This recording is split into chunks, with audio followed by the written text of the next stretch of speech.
Þetta Krummafótur, hlaðvarp þar sem Eyvindur Karlsson og Kristján Atli tækla litlumálin.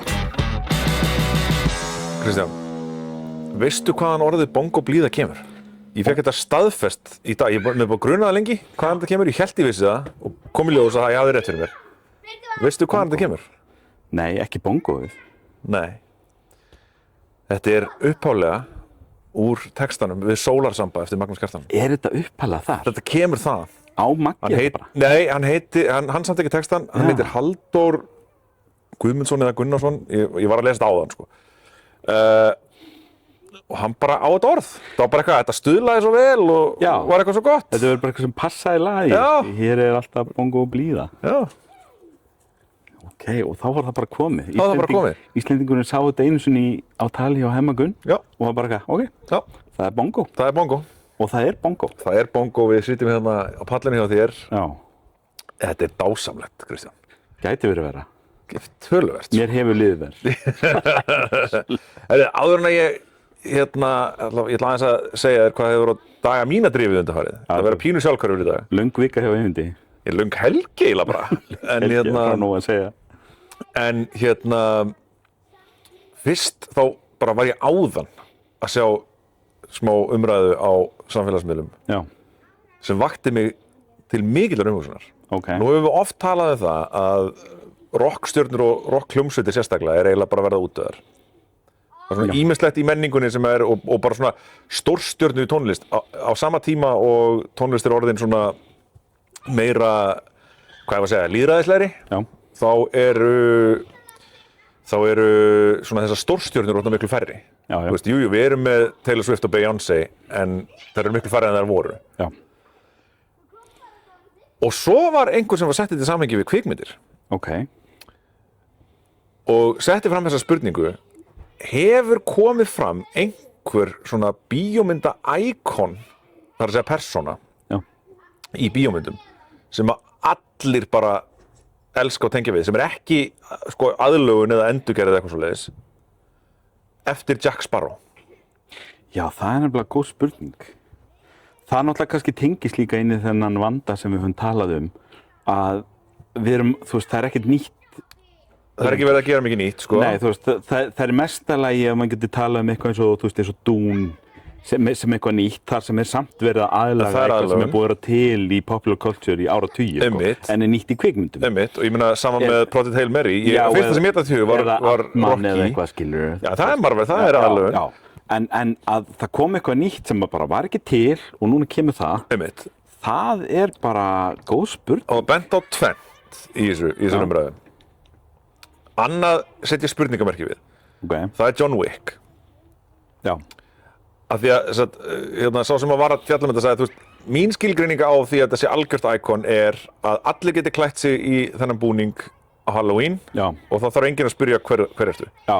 Og það gildir ekki John Wick, myndi ég. John Wick virkar ekki eins og Jack Sparrow. Nei. Af því að þú þarft að vera Keanu. Já. Þú veist, ef ég sem lít ekki út eins og Keanu, klæði mig eins og John Wick, þá myndi enginn fatta það. En þú getur ekki klæði mig eins og Jack Sparrow, þá skilst það strax. Eða Captain America. En svo fyrir utan það, þá er John Wick 12 ára gamall. Þú veist, fyrsta John Wick myndin kom 2014. Já. Þannig að það er ekki einu sinni eins og við sem að tala innan áratugarins það, sko. Nei. Þannig að það fellir ekki þessu umræðu að við hleypum John Wick í gegn. Nei, nákvæmlega. En þú veist, vissulega eftir Jack Sparrow er náttúrulega miklu eldri. Já, ætla þessi ekki 20 ára núna eða eitthvað síðan fyrsta Pirates myndin kom út. Allavega það. Já. Og svo er hitt sem var bent á, sem er ennþá eldra heldur en John Wick. Já. Og það er kannski það eina sem ég get keypt að sé þarna eftir Jack Sparrow. Já. Það er Minions. Já. En það er 2010 sem fyrsta Despicable Me myndin kemur. Já, það meira að segja að það er orðið 16 ára. Já. Þetta er bara ekki mikið. Og það er kannski sérstaklega áberandi að því þú nefnir að það vantar nýjar teiknimyndir. Bara síðan Minions og svo kannski hérna á svipum tíma eitthvað eins og Elsa og Anna í Frozen. Já. Þá hefur bara ekkert nýtt komið heldur í voðalega lítið, sko það er náttúrulega koma alveg nýjar, en ekki svona framhald sem að verða svona stór. Það er alveg nýjar teiknimyndir Já, það náttúrulega kom þarna Soul til dæmis, en það ekkert í því. Erðu, reyndar, Inside Out, þetta það ekki? Jú, það gæti verið nýja persónu. Þar, tilfinninga, allt það dót, sko, ég meina, þú þekkir alveg reiðikallinn úr því, hvar sem þú sér það. Og kannski Mandalorian og Grogu í Star Wars. En það er ekki nýtt. Nei, það er náttúrulega samt. Þú veist, nýju karakterar, en það er samt inn í establisheraðan heim, sko. Já, nota gamalt IP, sko. Já. Þannig að ég myndi ekki telja það með. Nei, en hugsaðu, þú veist, hver eru líkurnar á því við fáum, eins og þú segir, nýtt Star Wars í dag? Það sem að bara eftir ára þá vita allir hver Han Solo og Leia Prinsessa og Luke Skywalker eru og Darth Vader. Og þetta fólk var ekki til fyrir árið síðan. Og þessi heimur var ekki til fyrir árið síðan. Hver eru líkurnar á því við fáum það? Sko, ég myndi segja að það sé alveg séns. Já, það þarf bara alltaf gangu upp til að gerist. Einmitt. Og kannski sérstaklega í hrollvekjuheiminum er þetta sér. Ég meina alltaf Jigsaw úr Saw þú veist, hann kemur reyndar mögulega á undan Jack Sparrow, ég veit það ekki, en hann er svona, kannski síðasti svona... 20 ára gömul núna held ég, sko. Já, hann reyndar, sko, Jigsaw, altså, brúðan er ekki í fyrstu Saw-myndinni. Nei, reyndar. En ég man ekki hvernig Saw 2 kom. Það er bara árið 2 seinna eða eitthvað sem fyrsta framhaldi kom. Og þá var hann mættur á þríhjólinu. Já, nákvæmlega. Þannig að þú veist, já, það er mjög gamalt. Er ekki bara Project Hail Mary svona besta dæmið þú veist, bara í langan tíma að þetta hafi mögulega gengið. Það er bókstaflega, ég er búinn að sjá að það er byrjað að selja, þú veist, fígúrur af Rocky og leikföng og Ryland og Rocky og það er þetta að kaupa núna strax Legoið af gameskipinu með Project Hail Mary gameskipinu. En það er aðlögun. Já, en samt aðlögun á bók sem er ekki nema 5 ára gömul eða eitthvað. Nei, það er rétt. Þetta er eitthvað sem var ekki til þegar farið. Og það er náttúrulega stóra fréttin með Project Hail Mary. Já, að þetta er bara fyrsta sinn í bara mjög langa tíma sem þetta gerist. Já, algjörlega. Og þó svo þetta sé aðlögun á mynd á bók að þá er bókin ekki það gömul að við getum alveg setið hérna. Hún er ekki eins og Dune, þú veist, hún er ekki eitthvað huge. Já, þetta er ekki eins og Dune, sko. Dune er eldri en við. Já, Dune. Og talsvert. Já, Dune er næstu jafn gömul og foreldrar okkar, sko. Project Hail Mary er yngri en faraldurinn, sko. Já, algjörlega. Þannig að þetta er magnað. En mér finnst þetta bara áhugaverð pæling. Já. En já, það er mikið búið að ganga á hjá mér. Heldur betur. Sko, ég byrjaði á því að ég fór í óperu. Já. Á fimmtudaginn var. Já, annars inn á ári. Við tölum nú vel óperu hérna í fyrra vor, í season 2. Já. Og svo ertu bara svona aftur í óperu. Heiðu, já. Fór að sjá Sæmund Fróða, í íslensk ópera. Helvíti góð maður. Hvað er verið að sýna hana? Tjarnarbíó, ég held að segja þetta bara ein sýning eftir mögulega. Já, ok. Þetta voru ekki margar sýningar, en það er miður hvað þetta er einhvern veginn illa stutt, sko. Já. Ég gerir mig grein fyrir því að óperur eru ekki jafn vel sóttar og margt annað í leikhúsi, en... Eins og Timothy Chalamet benti á. Það var öllum skítsamum óperur og ballet. Einmitt. Nei, en þú veist, ég sá þetta og mér fannst þetta geggjuð uppfærsla, en ég hugsaði líka allan tíma, djúvill væri þetta klikkað ef þetta væri, þú veist, á stóra sviðinu í Eldborg. Já. Stóra sviðinu í Eldborg, það er bara eitt sviðið í Eldborg. Á sviðinu í Eldborg bara með symfó og bara þú veist. Fá allan skólan, sko. Já. Það er náttúrulega eitt sem við tölum með Tjarnarbíó í fyrra, við fórum óperu þar. Já.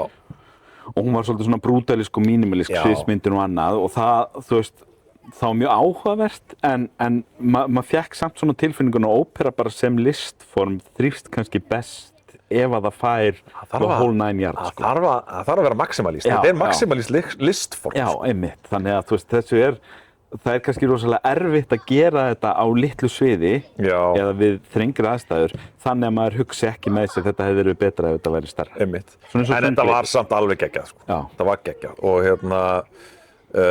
ofsalega bara góði textar, frábær tónlist og uppsetningin. Ég er náttúrulega ekki hlutlaus þar, það er stjúpmóðir mín sem leikstýrir þessu. Svo því sé haldið til haga. Svo það komið fram, en mér fannst þetta alveg geggjað. Flottar myndir á sviðinu, flott lýsing, flottar hreyfingar, sem er náttúrulega, sko það er mikið list að gera sviðshreyfingar fyrir ópera því að það er náttúrulega mjög erfitt að syngja óperu. Þetta er ekki eins og söngleikur. Það sem að leikararnir geta verið að dansa á meðan að þeir eru að syngja, sko. Þegar þú ert að syngja óperu, þá hefur ekkert, líkaminn þarf bara að einbeita sér að því að syngja, sko. Þú ert ekkert að gera mikið annað. Nei. En ég bara... Það hlýtur að vera rosa erfitt listform að þurfa að syngja svona bara, eins og þú segir, bara líkamlega krefjandi söng. Já.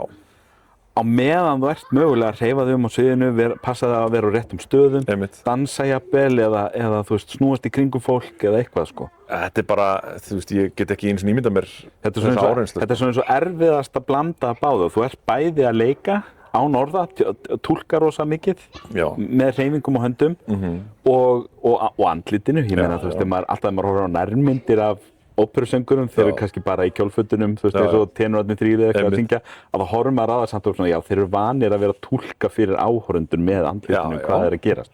Það er alveg ofsaleg sorg í andlitinu þegar versið er sorglegt eða eitthvað sko. Og þú nánast þarft ekki að skilja, þú veist, eins og ítölskun eða hvað það er sem við verðum að syngja á, til að vita svona nokkurn veginn, já, ok, þessi maður er, þú veist, í ástarsorg. Já, algjörlega. Það bara sést á honum. Það er svona dauðlangar mig að fara á bara alvöru ítalska óperu. Við þurfum að láta verða af þessu einhvern tímann. Bara fara til Flórens og bara stórt og við getum. Og sjá hvað okkur finnst bara La Traviata í Skala óperunni. Við erum eins og við séum svona dýfa tánum í vatni. Við þurfum bara að labba út á bryggjun og stinga okkur til sunds. Það er svolítið þannig sko. Og sjá svo hvað okkur finnst óperuna. Nákvæmlega. En við erum líka bara eins og við sáum í fyrra og þú kannski aftur núna.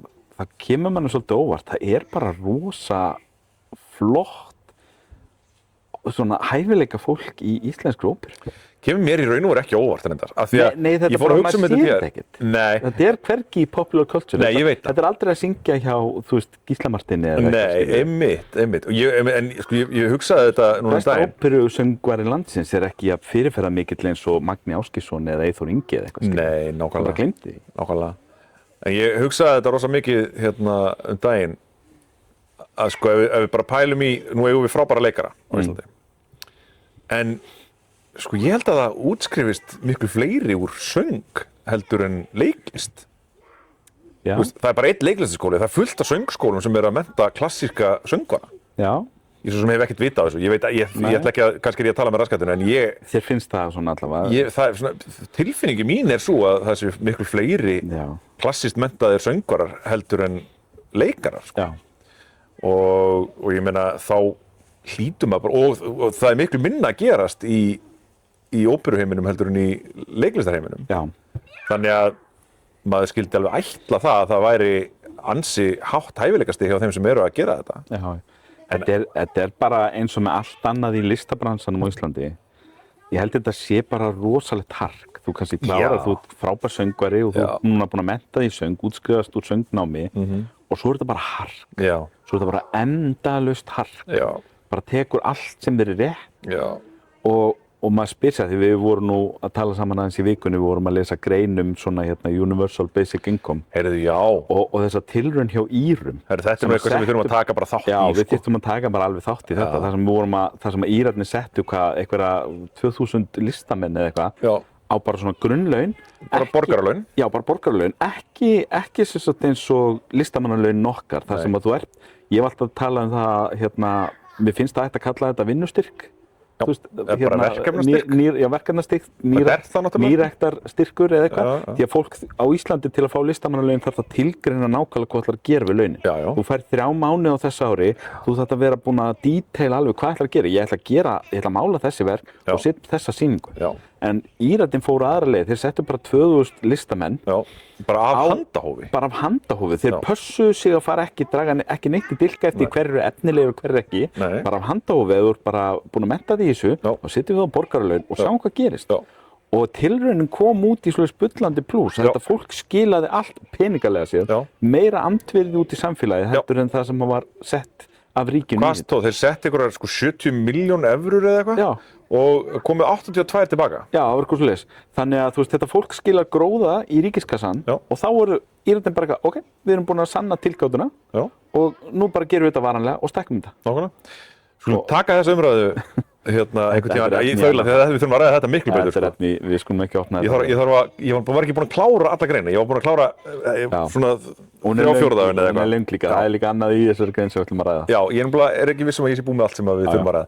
Þannig að en svo var annað sem ég gerði helgina, bara í gær. Já. Við sitjum á sunnudegi. Í gær þá ég var búin að tala það var ekki að ég skráði mig í Rift malar. Nefndu það held ég í fyrsta hjólareiðakeppni. Þannig að þú ert með aldeilis hvatan til að fara út og hjóla eins og getur. Já, og ég búinn að vera að því og... Af því að þú ert að fara í eitthvað bara skæðræðslega erfitt. Já, þetta bara, það tala bara allir það. Þetta sé bara eitthvað erfiðasta braut bara sem þú kemst í, sko. Já, hvað er þetta löng braut? 200 kilometrar. Hvar er þetta? Þetta er hérna, það er lagt af stað frá Hvolsvelli og hjólað upp á Heklu. Já, einmitt. Erfið braut upp í móti off-road. Já, rosaleg hækkun, sko. Út á gravelhjóli, sko. Þetta er ekki eins og þú sé verið að fara að hjóla þjóðveginn, sko. Nei, þetta er, og rosalega grýtt og erfið braut, sko. Já. Þannig að ég bara, þetta verður mikil brekka, bókstaflega og figuratíft. Já. Þannig að ég byrjaði að æfa með Breiðabliki eins og ég talaði. Og núna helgina var svona voru svona gravelbúðir eiginlega hjá Breiðabliki. Þetta voru 3 dagar, ég komst bara einn af þeim sem var í gær. En ég fór og hjólaði 85 kilometra í ógeðslegu roki. Já, og það var roki í gær. Það var rosalegt roki. Annað en bongoði í dag, sko. Og svo var alveg drullu svað meiri hlutan af malarkaflanum, sko. En mér tókst þetta var svo erfitt. Er þetta lengsta sem þú hjólaði hingað? Þetta er lengsta sem ég hjólaði, já. Þú ert það náttúrulega, ég meina, framöndan er bara 2 mánaða upp tröppun í 200 kilometra. Þú verður að geta 200, já. En þú ert í 85 núna. Já. Og hvernig fór þetta? Þetta var, sko, á tímabili þá hélt ég myndi ekki ná að klára þetta, sko. Já, ok. Ég var rík, þegar ég átti svona 15 kilometra eftir, þá var allt búið, sko. Þá var líka svo mikið rok og þá fór að rigna líka og ég var bara ég þurfti að stoppa tvisvar í miðri brekku bara til þess að hvíla mig, sko. Já. Og það er ekki auðvelt að taka af stað í, sko, malarbrekku. Í miðri brekku sem er brött, sko. Það er bara það er erfitt á bíl, það er miklu erfiðara á hjóli. Ákveðin tækni að spóla ekki bara. Já. Þannig að það var, þetta var bara drullu erfitt, en svo... Varstu einn að hjóla? Nei. Þú ert í þessum Breiðablíkshóp sem að fer eitthvað svona leið. En undir lokin var ég orðinn einn, sko. Þau skildum bara eftir. Varstu orðinn eftirbátur? Já. Ekki eins og vanur kannski þau? Nei, ekki eins og náði, sko. Eitthvað staðar verða menn að byrja? Já, nákvæmlega. En ég náði að fylgja hópnum svona framar. Við hjóluðum sem sagt frá Hótel Varmalandi, svona Malarveg og síðan Malbik út í Hraunfossa. Já. Fengum okkur hádegismat þar og hjóluðum svo tilbaka. Já. Og þetta voru 85 kilometrar í allt og þú veist, að segja að ég hafi verið þreyttur seinnipartinn í gær væri svolítið understatement, sko. Ég var farin upp í, sko, ég kom heim, ég náði mér í mat á Austurlandarhraðlistinni og gerði svolítið vel við mig í mat og drykk þegar ég kom heim. Þegar ég var búinn að hjóla, þá þurfti ég að keyra heim úr. Það er bara að gera vel við því. Það er ekkert eins og þú getur bara að fara heim og fengið salat eftir svona orkuði. Nei, ég þurfti að fá mig prótein og kolvetni. Já, það er bara þannig. En og reyndar ég var svo svangur eftir þetta, sko. Ég borðaði ekki, ég var með nesti, sko. En ég borðaði ekki, ég borðaði bara súpu og brauð í hádeginu og einn banana. Og svo fekk ég mér, sko, einhverjar 2 döðlur á leiðinni bara til þess að fá smá sykur. Já, ertu ekkert með eitthvað svona, þú veist, eins og Ég er með gel, sko. Svona eins og hleðslu eða eitthvað sem þú getur drukkið á leiðinni. Ekki hleðslu, ég er með svona chia gel. Þú veist, eru 2 döðlur nóg á leiðinni? Bara fyrir smá orkubúst? Nei, það er ekki nóg, en ég bara var ekki, þú veist, þegar maður er kókaín hálsinn eða eitthvað. Eitt af því sem ég þarf að þjálfa mig í er að borða á meðan ég er að hjóla.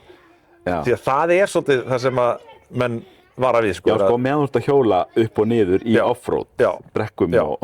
Það þarf maður að vera með... Enn og aftur, þetta er ekki eins og að sleppa stýrinu og fá sér banana bara þú veist, á leiðin eftir Ingolstræti eða eitthvað. Nei, þannig að ég, það er eitt af því sem ég þarf að vera duglegri við, sko. Það er svona chia gel, ég var með svoleiðis með mér, ég bara, borðaði þau ekki. Þannig að á leiðinni heim þá fekk ég með pop og beef jerky. Já. Af því að ég var bara nístandi svangur. Svo fekk ég mér að borða, svo fór ég aðeins í tölvuleik og svo bara fór ég upp í rúm að lesa klukkan 8:30, sko. Og svo varst þú að senda mér eitthvað skilaboð þarna eitthvað rétt fyrir 9. Já. Og ég bara eitthvað svaraði þér og svo setti ég bara símann á flight mode. Ég get ekki díla við, ég gat ekki eins og díla við að finna do not disturb stellinguna. Ég mundi ekki hvað hún var. Já. Flight mode var beint fyrir frá mig, bara þetta dugar frábært, engin truflar mig núna og ég var steinsofnaður klukkan 9. Flight mode bara gerir það sem það þarf að gera. Það er alveg gott og hvað annað. En heyrðu, svo þegar ég vaknaði í morgun, þá var ég með svona 20 skilaboð. Þessi fólk hefði verið að reyna að ná í mig á milli 9 og 10 í gærkvöldi. Já, út af dollu. Af því að það kom í ljós að Rocky Horror sem ég leikstýrði á Húsavík var valin áhugaverð leiksýning ársins. Já. Og það var þetta bara, viltu svara í síman? Já, það var þetta ekki verið að reyna að hringi mig, það var verið að hringi mig á Messenger og... Við erum að reyna að fagna hér og leikstjórinn Hvar ertu? Leikstjórinn dauður, það er næst ekki leikstjórinn. Við sendum út leitarsetti. Já, nákvæmlega. Ég náttúrulega var bara í ykkur annarri veröld af þreytu, sko. Þetta er náttúrulega fyrsta lagi bara innilega til hamingju. Já, takk. Ég komst ekki allavega á Húsavík til að sjá þetta en enn og aftur, þetta er annar í röð sem að þú vinnur. Já. Og það gleður mig að því að þá kemur þetta hérna núna suður og ég fæ að sjá þetta á fjölum Þjóðleikhússins og það verður frábært en sko í fyrsta lagi þá skulum við halda því alveg til haga, það er greinilega frábært fólk sem er að vinna með þér.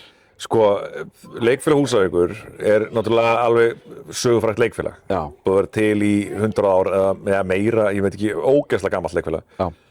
Og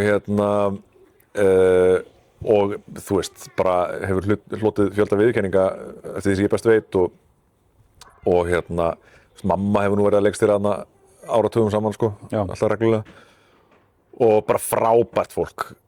En sko það sem var svo ofboðslega ánægjulegt við þetta var að það var rosalega margt ungt fólk sem hafði ekki verið með leikfélaginu áður. Já. Og það er geggjað hvað það er bara mikil leiklista menning á Húsavík. Af því að þessi ungu krakkar sem voru að koma, sem voru mörg sko í fyrsta skipti með Leikfélag Húsavíkur, þau höfðu öll heilmikla reynslu úr grunnskólanum og framhaldsskólanum. Já. En þar er rosalega sterkt leiklistastarf. Já. Og bara að vinna með öllum þessum snillingum, þetta var náttúrulega brjálæðislega margt fólk sem kom að þessu, en það veitir ekki af fyrir sýningu svo Rocky Horror, þú veist það þarf ógeðslega marga búninga og sér svona myndirnar af þessu og annað og bara fólki á bakvið tjöldin og þú veist, þetta er bara mjög fjölmennt. Ég held að það hafi verið 80 manns sem kom að þessar sýningu. Mikið samstarf. 80 manns, það er bara næstu margir út í sal, sko. Þetta er 100 manna salur. Já, þannig að ég sá svona eitthvað á samfélagsmiðlum rétt fyrir frumsýningun og þá kom mér á óvart að hvað leikarhópurinn, sko, þau voru að setja inn að eitthvað myndband þar sem voru svona sínaðu öll og voru að gera sér til, hvað þau voru ung. Já. Og þú varst búinn að tala svo vel þau og segja mér, þú veist, hvað væri ánægð með hópinn og annað. Og ég bara svona, já, ok, þarna er bara ógeðslega mikið af efnilegu fólki. Sem ekki að stíga sín svona fyrstu stóru skref. Já. Og það er beint í verðlaunasýningu. Nákvæmlega. Þetta er bara frábært. Þetta er geggjað, sko. Og mikið lyftistöng fyrir svona leikfélag á svona stað. Já, algjörlega. Og náttúrulega líka það að sýningin er búin að ganga rosalega vel fyrir norðan, sko. Já. Ég held að sé meir en 2000 manns búin að sjá hana. Hvað voru þetta margar sýningar undan? 21 held ég. Vá, ég meina þetta er bara frábært. Já.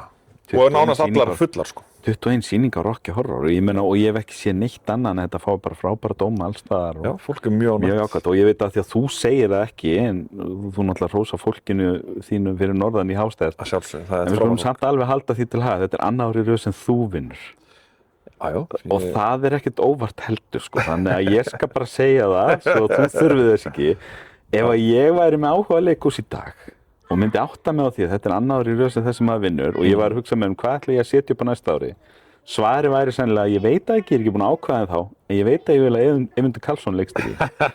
Það er bara svolítið þannig að ég meina, ég er bara...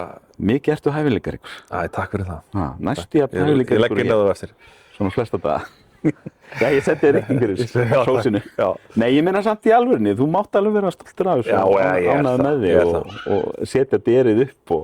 Já, Mér finnst reyndar að ég eigi svolítið í þessum verðlaunum hjá þér. Já. Að því ég, sko, það má koma fram í kunnumfætti, ég gegndi lykilhlutverki. Já. Og það er, sko, þú spurðir mig bleikalitin. Já. Á Rocky Horror logoinu og vörunum sem að þið voru að setja á plakatið. Já. Hvort að því að þetta er náttúrulega svona sögulega þá verið verið rautt. Já, þetta er alltaf rautt og svart. Ég hef þetta hvítt og bleik. Og þú varst að velta bleiku fyrir þér, en þú varst tvístígandi. Já, já. Og þá steig hetjan sjálf fram. Já. Og ég sagði, Eyvindur, hafðu það bleikt. Já. Þannig að þú veist, þegar þú fær verðlaunagripinn, skerðu smá sneið á honum fyrir mig. Ég vildi að það væri verðlaunagripur, því miður. Nú, það er ekki. Ég fæ ekki neitt, sko. Leikfélagi fær svona plagg eitthvað. Ég fæ endanum á sviðinu hjá þér og meðan þetta taka við. Já. Nei, það er ekki heldur að taka þetta við. Þetta fyrir bara í Þjóðleikhúsið og... Fáum við ekki hitta Höllu eða neitt? Kannski Magnús Geir. En ég minna að þetta er bara frábært og ég hlakka mikið til að sjá hvað þú gerir næst. Já, ég líka. Það verður mjög fróðlegt. Mjög fróðlegt. En á meðan ég var fyrir norðan, náttúrulega var hann í 2 mánuði Jú. og var að vinna í fjarvinnu Og þess vegna engin krummafótur. þess vegna var ekki krummafótur. Já.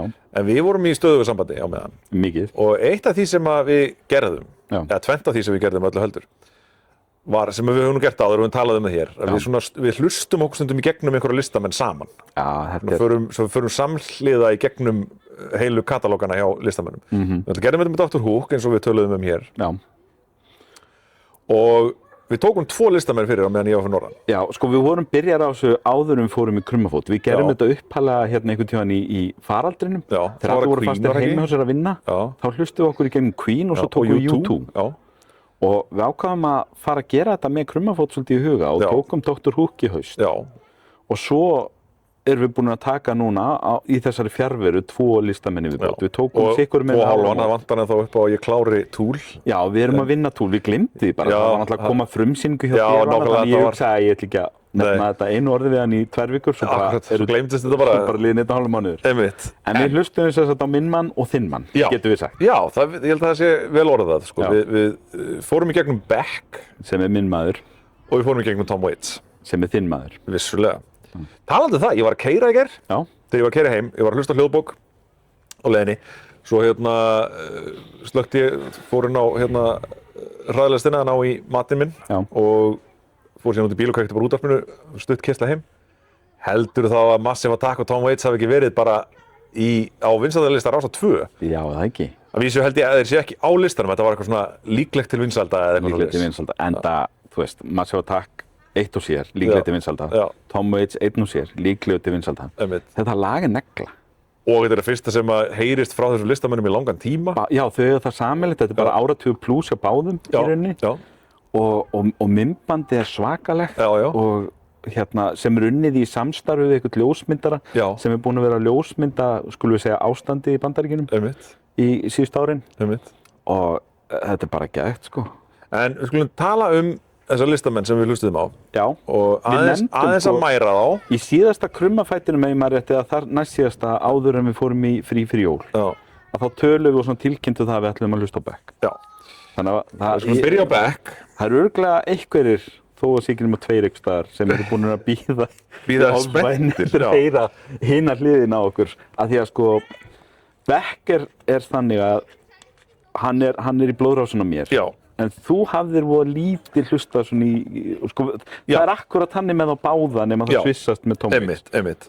Þetta var svona...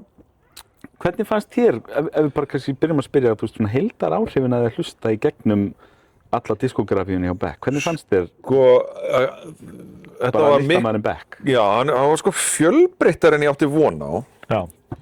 Það kannski var það fyrsta.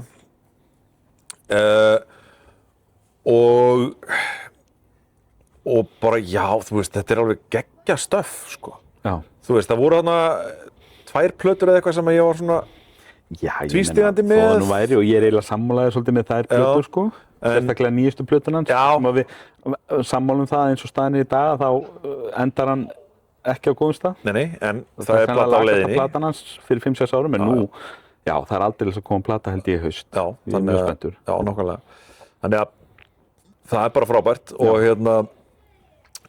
og sko í raun og veru er þetta tónlist sem höfðar rosalega sterkt til mín, þannig að það var svona kannski, þú veist, ég sparkaði svona pín í mig bara, akkur er ég ekki búin að vera að hlusta á þetta í 30 ár, þú veist, hvað er ég að gera? En það er náttúrulega kannski bara 90s hughrifin fyrir þér, því að þegar hann slæri gegn, þá slæri hann mjög harkalega gegn fyrir eitt lag og svo annað lag sem eru sem sagt Loser og svo Where It's At, 5 árum seinna. Og þar kannski myndast þau hughrif sem ég skil vel að hann sé þessi típa tónlistamann og það er ekki léleg lög. Nei, en þau eru mjög afgerandi lög. Já, þau eru mjög afgerandi og representera ekkert endilega allan ferilinn hans. Nei, nákvæmlega. Og ég veit ekki, eitt sem ég tók eftir þegar þú varst að hlusta í gegnum það var hvað kom þér óvart George Harrison áhrifin. Já. Þú varst bara á fyrstu plötunum sérstaklega, fyrstu 4-5 plötunum bara, hér erum við komin aftur til Indlands með George Harrison. Já, það var svo mikill sítar og eitthvað alls konar hann greinilega, sko, það er ljóst hver uppáhaldsbítillinn hans. Já, það fer ekkert að milli mála, sko. Það er alveg á hreinu, sko. Það er mjög mikill Harrison í honum. Já. Og sem er alls ekki galli, sko. Nei, alls ekki. En að vísu, sko, þá voru öll Harrison-lögin rosalega keimlík. Já, hann fer alltaf í sama þetta var bara Within You Without You tilbrigði við það stef sko. Já, hann sækir í sama brunnin það sko. Já. En svona hans styrkleikur kannski sá, finnst mér, að hann rosa góður í að taka svona ýmsa strauma saman og gera þá að Beck tónlist. Þetta allt mjög einkennandi Beck, en þetta kemur úr ýmsum áttum. Einmitt. Og þar kannski á hann rosalega margt sameiginlegt með mörgum af mínum uppáhalds tónlistarmönnum. Já. Hvort við tölum Eels, sem náttúrulega Eels og Beck eru rosalega svona, ég segi ekki svipaði listamenn, en þeir eru augljóslega að taka áhrif frá sömu stöðum og eflaust að hafa áhrif hvor á annan líka. Já, kom upp á sama tíma, sko. Þetta eru þessi 94, 5, 6 ár þar sem eru báðir að ryðja sér rúms. Og það sem einmitt Massive Attack og Portishead eru að hafa rosalega mikil áhrif á soundið hjá báðum. Já. Og og svona, þú veist, Eels fer svona meir út í rock og Beck meir út í hip-hop. Já. En þú veist, það margt þarna og svo svona nálgast hvor annan aftur í akústikstemmingunni á tímabili, svona aldamótin. Já, einmitt. Og þetta svona en það sem þeir eiga sameiginlegt að þú veist, taka svona alls konar stefnur og blanda þeim saman. Já. Og náttúrulega Tom Waits klárlega gerir það líka, að þó það séu allt aðra stefnur. Allt öðruvísi. Og ég meina við getum sagt sem svo að til dæmis Queen hafa gert mikið af þessu, Beatlarnir augljóslega. Já, bara ég meina flestir af þessum bestu, þú veist. Já. Ég held að það ákveðin hæfileiki sem tónlistarmann kannski sérstaklega að geta tekið úr ýmsum áttum án þess að vera eftirherma. Einmitt, það vottur talentið ekki endilega það að þú sér bara eitthvað einn á báti að gera þitt og aldrei nálægt neinu öðru, heldur einmitt það að þú getur tekið frá öðrum og það samt alltaf þitt og alltaf frumlegt. Og þetta kannski það sem við getum sagt í bíómyndunum líka, bara Quentin Tarantino. Já. Quentin Tarantino var alltaf að stæla aðra. Hann einhvern veginn svona meistari að remixa það sem er komið áður. Postmodernískur kvikmyndagerðarmaður. En hann 100% Quentin Tarantino. Já, alltaf. Alveg saman hvað hann gerir. Já. Þú ferð ekkert út af Quentin Tarantino mynd og segir eitthvað, þetta hefði hver sem getið gert. Já, þú getur sagt, þú veist eitthvað, hér hann að stæla spagetti vestrana eða eitthvað sko. En það gæti enginn gert þessa mynd nema Tarantino. Nákvæmlega. Og það svolítið það. Þú getur setið og sagt, já, þú veist, hér hljómar Beck alveg eins og blanda af George Harrison og Elton John. Já, einmitt. En hvorugur þeirra hefði getað gert þetta lag. Nákvæmlega. Þetta svo unmistakably Beck. Alveg eins og hann myndi aldrei geta gert George Harrison lag eins og Harrison gerir. Nákvæmlega. Eða eitthvað annað, sko. Það bara... Það vottur talenti, sko. Og þeir hafa það báðir og Waits líka, við tölum hann á eftir. Já. Að fyrir mér fyrst og fremst, ég átti svolítið erfitt með þetta, að því eins og ég sagði við þig held ég í þætti fyrir jól. Já. Ég hef aldrei sett Beck á playlista. Þú veist, ég hlusta svo mikið á hann, en hann rosalega plötulistamaður fyrir mér. Já. Ég bara, hjá mér, þú veist, ég á svo öll með eins og í dag, þú veist, ef ég væri hérna á pallinum, þá myndi ég bara segja í hvaða Beck-stuði ég í dag. Já. Af því að plötunar hans, enginn af þeim endurtekur sig. Það eru í rauninu hver sín eigin skepna. Já. Og ég á svo öll með að segja, ok, ég til í Modern Guilt í dag. Já. Þá hendi ég Modern Guilt á fómuninn og hún rúllar. Já. Þannig að það var mér bara frekar erfitt að fara allt í einu að fara að velja eitthvað lög. Það sama með mig og Tom Waits, sko. Já. Af því að ég hefði átt auðveldara með að setja upp topp 5 Beck-plötur, sko. Já, þetta var mjög áhugavert að sjá hvað kom þegar ég var að hlusta í gegnum þetta með þér, með það fyrir augum hvaða lög geti valið út á playlista og síðan á endanum valið topp 5 af þeim. Já. Þá allt í einu var ég farin að tala við sjálfa mig og rífast við sjálfa mig á annan hátt en ég hef gert í 30 ár. Einmitt. Sko. Á sama tíma var frekar auðvelt fyrir mig að velja topp 5 Beck. Já. Þú veist, ég hlustaði mig gegnum þetta, þetta tók mér svona 2 daga. Ég hlustaði mig gegnum listan sem ég var búinn að búa til. Já. Svona færði til á honum. Þannig að ég kom með svona topp 10 og svo bara valdi ég úr þeim. Þú veist að það sé eðlilegt. Ég átti örugglega auðveldara með að gera Tom Waits listan en þú. Einmitt, ég átti mjög, og ég endaði bara á því að bara, þú veist, gera hann og bara loka tölvunni og bara hugsa ekki um það meira, sko. Já. Þannig að þú veist, ég er ekki eins og vissum ekki sammála listanum, sko, núna. Nei, þetta breytist alltaf. Þetta breytist alltaf allt, sko. Ef við færum að rifja núna aftur upp listan sem við gerðum fyrir Dr. Hook eða R.E.M. í þessum þáttum, þá myndi ég örugglega vilja gera breytingar í dag, sko. En ef við að segja að við byrjum á þér sem sérfræðingnum í Beck og byrjum á mér í Waits. Já, bara eins og vilt. Þannig að eða öfugt, á ég að byrja og endum á sérfræðingnum? Það er kannski við hæfi að þú eigi loka orðið Waits og ég eigi loka orðið Beck. Ok, þá ætla ég að segja fyrsta, lagið í 5. sæti með Beck hjá mér er Sex Loss. Já. Lúðrariffið, viðlagið, það steinleikur allt í þessu lagi. Já, þetta er bara eins og einhver áskorun hérna, maður sé svona samfélagsmiðlum, fólk svona eitthvað hlusta á þessi rocklög án þess að headbanga eða hlusta á þessi diskóleg án þess að dilla þér. Þetta er svona þannig. Akkurat. Reyndu að hlusta á mínútu af þessu án þess að gleyma þér ekki að fara að hreyfa þig. Ég ætla að spá því að það verði engin skörun á þessum listum hjá okkur, hvorki Beck né Waits.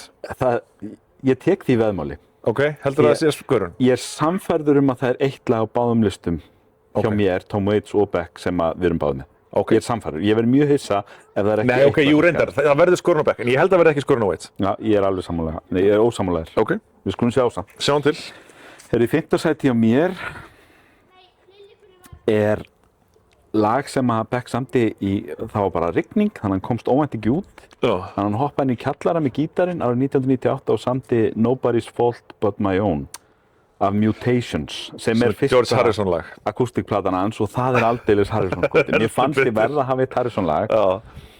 Og sko það sem Beck gerir svo vel hann næri einhvern veginn oft að vera svona grafalvarlegur og djúpur án þess að vera devastating. Það er að segja að það er ekki ég veit ekki hvernig ég á að lýsa því án þess að það hljómar sig sé að dissa hann. Það er ekki þessi þyngd í textunum, þú ert ekkert eitthvað þungt fyrir hjarta að hlusta á þó svo að hann sé dapur. Hann næri einhvern veginn að vera bara innilegur og einlægur og jafnvel þegar hann, eins og í mjög fallegu lagi þar sem hann, Broken Drum, þar sem hann, kveður vin sinn Elliot Smith. Sem var mjög nálægt í að komast inn á toppinn hjá mér. Líka hjá mér. Geggjalag. Jafnvel þó svo hann sé að syngja þar dauða vinar og annað, vinamissi, að hann næri einhvern veginn að gera það bara svo flott að þú trúir honum, hann er einlægur, þú færð ekki á neinn hátt á tilfinninguna að hann sé, svona eitthvað fake eða eitthvað, en hann er samt ekkert endilega að græta þig, sko. Þetta lag er rosa svona feel-good lag, það er bara svona notaleg nærvera. En lagasmíðin er afskaplega flott, sko. Og eins og ég segi, Harrison-tónarnir gera allt svo bara betra. Það er í 5. sæti hjá mér. Næsta lag sem er í 4. sæti, en í raun og veru miðað við hvað það er búið að vera fast í hausnum á mér síðustu vikur, þá ætti það kannski að vera í 1. sæti. Því að þetta er sennilega það lag sem ég hef fengið mest á heilan með Beck, ever. Það er We Live Again.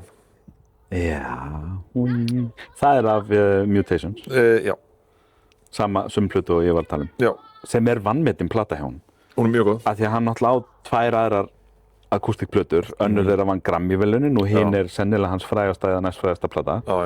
Og þannig að Mutations fellur svolítið í skuggan sem svona þriðja svona olnbogabarnið af akústikplötunum, en hún er feikilega sterk. Já, nákvæmlega. Og þá í rauninni svissu við, sko. Þú varst að dilla þér í 5. sætinu en ég var akústik.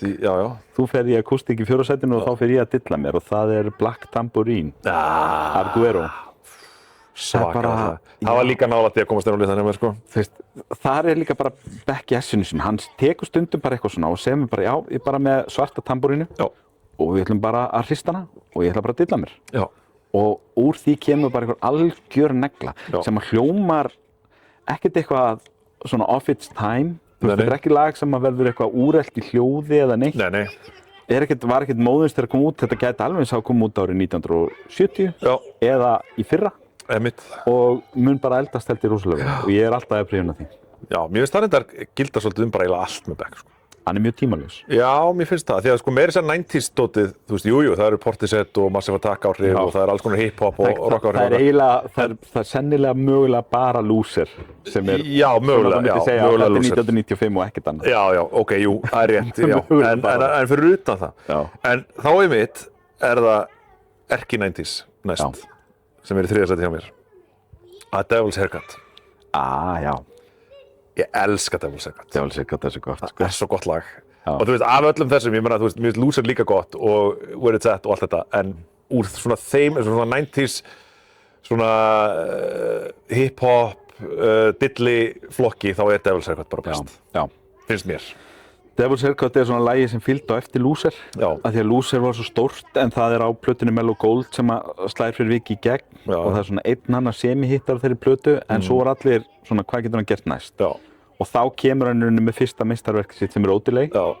Og Devil's Haircut fyrsta lagið af þeirri plötu rétt. Og hann var sannfærður að Devil's Haircut væri annað Loser. Já. En það varð ekki eins vinsælt og Loser. Nei. Og þá var víst plötufyrirtæki strax stressað. Hvað ég var að gera, þú veist, þetta hittaði ekki alveg eins og er hann one hit wonder. Já. Og hvort það var einhverju hljómsveitin hans eða eitthvað sem stakk upp á því að Where It's At kæmi næst. Og svo var það miklu stærra. Já, einmitt. Heldur en Devil's Haircut, sem er alveg hittari sjálft, sko. Já, en hérna, ég sammála honum, sko, ég hélt alltaf, þegar ég heyrði Devil's Haircut, að það heyrði, vá, þá var ég bara, ok, þessi gaur geðveikur. Þetta verður ennþá stærri en Loser, en svo var það ekki. Nei, einmitt. En þarna kannski greinir svolítið að Beck og Eels. Já. Af því að báðir eiga sko svona stóra MTV hittara. Beck með Loser, Eels með hérna No Game for the Soul. Og hérna, og plöturnar stórar. Já, og fara fyrir vikið hrattast það, bara ferillinn bara dúm. Bara búm. En síðan, sem sagt, bæði sko missir Mark Everett í Eels fjölskylduna sína. Já, ángríns, fjölskylduna sína. Og bara einn af öðrum á 18 mánaða tímabili eða eitthvað. Já, þau voru tvær, hann var búinn að missa pappa sinn, en sem sagt, hann missir móður sín og systur sína á mitt ári eða 18 mánuði eða eitthvað. Einmitt þegar hann er heimsfrægur. Já, og í spilun út um allt. Já, og er að túra út um allt og eitthvað, og bara fær nóg í raun og veru. Já. Og hérna, að því að draumurinn er að rætast og hann er sofandi á spítarorðum. Einmitt, og síðan hérna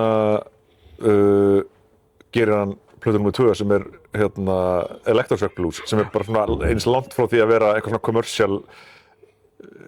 commercially viable plata eins og hægt er. Það er bara platan sem hann þurfti að gera. Það er bara, svo plata er bara opið sár. Já, og hún er meistaraverk, en hún er aldrei, hún er á meðan að segja Beck fer og gerir bara aðra geggja commercial plötu sem virkar ógeðslega vel. Þá gerir hérna gera Eels þessa plötu sem er bara, þú veist, bara devastating, sko. Já, það kemur aðeins seinna hjá Beck, það kemur þarna 4-5 mánuð seinna.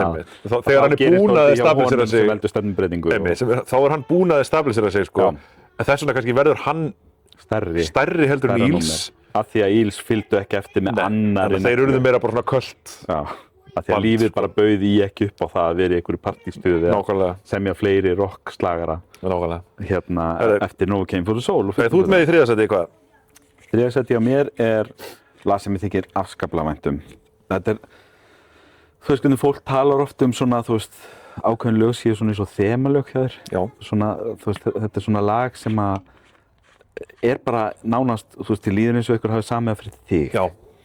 Og þetta er svona svolítið eitt af þessum örfáu lögum hjá mér. Og það er Heart is a Drum. Já. Af Morning Face sem er Grammy-verðlaunaplatan hans frá 2014. Já. Og öll útsetningin á laginu og röddunin hjá hann, hvernig hann syngur og annað, þetta er bara rosalega innileg plata. Og þú veist, hann er bara einn með kassagítarn að plokka. Þú veist, þetta er nánast eins og vögguvísa. En skilaboðin eru svo einföld, hann er bara svona einhvern veginn að velta lífinu fyrir sér og hjartað er eins og tromma og þú eru bara að svona fylgja taktinum og þetta er bara afskaplega glæsilegt lag og þú veist, 5 stjörnu lag alveg fyrir allan peningin, sko. Þannig að, já, það er þriðasæti á mér og það er eiginlega ótrúlegt hérna, ég vissi alveg hvað var í fyrsta sæti en ég var hissa að þetta væri ekki öðru. Það var svolítið þannig, sko. Ég hélt einhvern veginn að 1 og 2 væru greift í stein en það var bara lag nr. 1. Ég er svolítið hissað á því að þetta var bara í þriðasæti. Næst er einmitt lag sem ég hélt að ég myndi setja í fyrsta sæti. Já. En ég setti það í annað sæti þegar ég fattaði að það er annað lag sem betra. Já. Og þetta er lag sem ég grunar að við séum báðir með. Já. Ekki 100% við, sem ég grunar að þetta sé. Og það er Golden Age. Já, það er rétt þér. Já. Það er bara þannig. Einmitt. Bara geðveikt lag. Þú veist, það þarf ekki að segja neitt um það. Þetta er bara það er svo mikið vibes í því, melodían er geðveik, textin er geðveikur. Það gengur allt upp í þessu lagi. Söngstíllinn í því er óvenjulegur miðað við Beck og bara óvenjulegur yfir höfuð, sko. Já. Og söngsándið þarna leiðir það sér í fyrsta sinninu svolítið að vera viðkvæm. Já. Og það heyrist svo vel í söngnum. Já.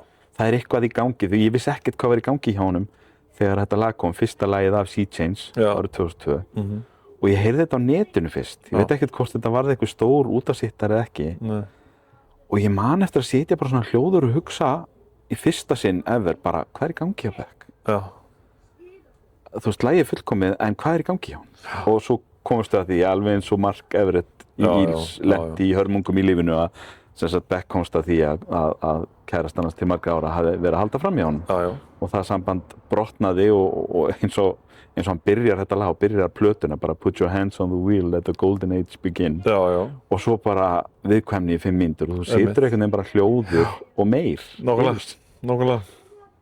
Afskaplega vel valið. Það er í öðru sæti hjá þér. Það er í öðru sæti, já. Já, í öðru sæti hjá mér er Where It's At. Já, ok. Og sko, ég er bæði Devil's Haircut maður og The New Pollution maður af Odelay sem ég held að það sé ennþá uppáhalds Beck-plata mín. Já. Og ég hefði mjög hæglega geta bara sett 5 lög af Odelay inn á hann lista, sko. Eða 4, laginu fyrsta sæti var aldrei velt úr sessi. Og við vitum hvað það er núna. Já, við erum búin að koma það. Þegar ég fór svona að hlusta á þennan playlista sem ég var búin að búa til og reyna að raða niður á lista, þá var ég alveg bara í fyrsta sinn í mörg ára því að Where It's At var svo stórt. Að það er svona lag sem að maður venst og mikið og það bara svona einhvern veginn rennur í gegn. Bara þetta er snillt og þetta er farið og pælum við næsta lag. Já. En svo þegar ég fór núna að pæli þá bara þetta er ógeðslega og þetta er bara eitt besta 90s poplag. Já. Og þó svo menn hafi kannski ekki séð það fyrir og haldið að Devil's Haircut er stærra eða eitthvað, mér finnst eftir á að þá skilja af hverju þetta var svona stórt. Sko, þetta er bara eitthvað svo uník. Já, en það sem að kannski, svo ég kannski útskýri aðeins sko hvernig ég valdi minn lista. Það voru fullt af lögum sem ég var svona eitthvað alveg að fara að setja inn á hann, en svo svona nei, Where It's At er eitt af þeim. Já. Og bara fullt af lögum. Að sko, Beck er ógeðslega góður í að búa til vibes. Já, nákvæmlega. Þú veist, og Where It's At er bara eitt besta vibes-lag í heiminum. En ég hugsaði, þú veist, ok, ég ætla að fókusa á það að vibes og lagasmíðar fari saman. Já. Og, þú veist, Devil's Haircut finnst mér bara betri lagasmíð heldur en Where It's At. 100%. Þess vegna valdi ég það. Þú getur aldrei tekið Where It's At fyrir í einhverjum, ég veit ekki, svona lagsmíðakursi eða eitthvað. Þú veist, bara að kenna, þú veist, þú ert að gera þetta svona, hlusta á bragarháttin hér eða hljómfræðina eða eitthvað. En þetta er bara eins og ykkur hafi tekið allt sem var til í eldu svona hent og hann í bótt. Já. Og úr var bara það gómsætasta sem þú bróðið og þú bara eitthvað, hvernig gengur þetta upp sem matseld? Nákvæmlega. Og ég er alveg sammála því. Það er svona, þú veist, eins og ég segi, það var alveg fullt af lögum sem ég var að hlusta á þegar ég var að fara yfir þetta aftur, sko. Já. Og bara, djúvill, er þetta ógeðslega gott, en þú veist, ef ég ber þetta saman við bestu lagasmíðarnar hans, þú veist, þá er þetta, geðvægt vibe, en þú veist, lagið, ef ég myndi taka það og ætla að búa til kassagítarútgáfu, það er svolítið svona kríterjan. Gæti ég tekið þetta og búið til kassagítarútgáfu og það myndi samt virka? Og ef svarið er nei, þá vel ég eitthvað annað fram í þér. Þú getur aldrei tekið akústík út. Það er ekki tækt að covera Where It's At. Nei. Af því að helmingurinn af laginu eru bara eitthvað sample úr bíómyndum eitthvað, that was a good drum break. Og eitthvað, þú veist, let's make it out, baby. Og eitthvað svona rattir hér og þar. Og þú veist, það er engin leið að covera þetta. Nei. Þú getur ekki sett þetta í neitt búning því að þetta virkar ekki nema bara, þú veist, þetta er nánast eins og DJ-lag, sko, eða eitthvað. Já, nákvæmlega. Það er bara samkurl af hinu og þessu sem að verður bara einhverju svona skrýtnu töfraklístri sem að festist á milli eyrnanna þér. Einmitt. Og er fullkomið sem slíkt, því að þetta lýsir líka svo vel þessum superpower sem að Beck hafði að geta blanda hlutum saman endalaust í mixerinn og bara búið til eitthvað sem að hljóma eins og Beck. Nákvæmlega. Þannig að það er öðru sæti hjá mér. Herru, það var að fyrsta sæti. Og það í raun og veru var ekki hluti af yfirferðinni, af því að þetta er ekki lag sem hefur komið út á plötu. Já. Þú sendir mér þetta. Já, við tókum 2-3 svona aukalög sem er mikilvægt að þekkja. Já, og þetta er úr bíómynd sem ég hef ekki svo séð, sem að er heila synd, sko, að segja frá því. En það eru rosalega stór göt í minni bíómyndaþekkingu því miður. Já. Og það er Everybody's Gotta Learn Sometime. Sem er ekki einu sinni Beck-lag. Þetta er ábreiða. Er það? Þetta er Amy Mann-lag. Ok, já. En þú veist, alla jafna þá myndi maður líta á það sem guðlast og jafnvel diss á listamannin að tökulag sé í fyrsta sæti. Já, nei. En þetta bara með betri coverum sem ég hef heyrt, sko. Já. Og þá mjög náttúrulega komst inn að listi á mér líka. Þetta hitlagið sem ég er búin að vera með algjörlega límt á heilan. Þetta geðveikt, sko. Nei, ég meina, þú veist, ég myndi líka segja að besta Jimi Hendrix lagið sé All Along the Watchtower, sko. Já, ég meina. Það bara þannig. Og það skilja allir að það ekki diss á hann. Nei. Það líka ástæða fyrir því að útgáfa Beck frægar en útgáfa Amy Mann. Já. Og ég meina, þú veist, ég myndi líka segja að Hallelujah sé besta Jeff Buckley-lagið. Þú veist, þetta bara svona. En já, það bara í fyrsta sæti á mér og þetta bara geðveikt lag, sko. Já, bara sturluð útgáfa. Já, hann gerði þetta svona sem held ég einhvern eftirbát af Sea Change, eða hvort þetta kom úr sama session sem hann setti ekki á plötuna því þetta coverlag. Já. Og svo skilar það sér inn á soundtracki fyrir þessa mynd. Ég man nú ekkert hvort þetta lag fyrirferða mikið í myndinni. En það passar afskaplega vel við myndina með Jim Carrey og Kate Winslet í aðalhlutverkum. Og já, akkurat eins og þú segir, þetta eitt af þessum lögum þar sem hann bara svona býður þér að setja í ákveðinni tilfinningu í 5 mínútur. Já, 6 mínútur. Já, 6 jafnvel. Og öll útsetningin og það náttúrulega spila líka lykilhlutverk. Þar kemur pabbi gamli inn í líka. Já, við verum að tala Hann, sko, Glenn Campbell. Já. Nei, ekki Glenn, hvað heitir hann? Hansen eitthvað? Já, eitthvað, var ekki Glenn eitthvað, pabbinn. Hansen? Já, pabbans þess að svona, kvikmyndatónskáld. Já. Sem að hefur, ef þið heyri strengi í Beck tónlist, að þá það mjög líklega sami útsett af þeim feðgum saman. Já. Og pabbans að sjá string arrangement, sko. Þannig að hann eitt af leynivopnunum sem Beck hefur í vasanum. Algjörlega. Og hann nýtur sín aldeilis í þessu lagi. Já. Bara þannig. Algjörlega. Geðveikt lag. Og fyrsta sæti á þér? Og fyrsta sæti á mér þá The Golden Age. Sem að sko, ef ég væri að fara að gera hinn ómögulega lista, bara topp 5 Kristján, bara almennt. Já. Þá það lag sennilega lista. Já. Mér þykir það vænt The Golden Age. Það geðveikt lag, sko. Og alla þá plötu en fyrst og fremst tala, það sko, og það sem hann gerir sem svo undravert á Sea Change plötunni að hann basically hann búinn að semja fullt af svona akústiklögum sem hann langar ekki að gera svona þessa hefðbundum Beck tónlist við, hann langar ekki að fara með þetta í þessa tölvu, pop, skástrík rock, skástrík, hip-hop, alls konar áttir eins og hann vanur. Og hann sækir Nigel Godrich yfir hafið sem pródúserinn hjá aðalega Radiohead og svona ábyrgur fyrir þessu iconic late 90s Radiohead sound'i og til dæmis sérstaklega finnst mér trommurnar alltaf hljóma eins og Radiohead trommur á þessari plötu. En það sem að Nigel Godrich gerir að sko lagið sem slíkt geðveikt hjá Beck og frábærlega sungið, frábærlega spilað og frábærlega tekið upp. En það sem að Nigel Godrich gefur því svo hljóðheimurinn í kring. Það svona rafrænt hljóðheimur. Og lagið fjarar út þegar hann hættur að syngja í lokin og harmoníurnar hans í lokin svona fjara út í þennan svona alltaf því Radiohead hljóðheim. Það alveg mikill Radiohead. Já, og ég hefði ekkert endilega keypt það fyrirfram en þetta hinn fullkomna blanda. Já. Að fara með þessi rólu akústísku lög sem eru með strengjaútsetningum á þessari plötu og blanda þeim saman við þetta, blanda þeim saman við svona hluta þessu Radiohead soundi bara algjörlega stórkostleg ákvörðun. Virkar ógeðslega vel, sko. Þannig að það magnað. En já, þá erum við búin að fara yfir Beck. Minn mann. Þetta svakalegt, sko. Já, en þá fórum við í gamla mannin. Það var gamli, sko. Beck 30 ára gamall listamaður núna, listamannsferillinn. Já. Waits alveg rúmlega 50, sko. Hann alveg 20 árunum eldri í bransanum. Já, það 53 ár síðan að fyrsta platan, sko. Já, og við vorum með næstu því helmingi fleiri plötur til að fara yfir þar. Já. Og sko, við skulum halda því til haga, Tom Waits var nafn sem ég hafði heyrt þegar ég kynntist þér. Já. Ég hafði aldrei hlusta á. Ég veit ekki af hverju, það var engin meðvitað ákvörðun tekin að þetta væri ekki fyrir mig eða neitt.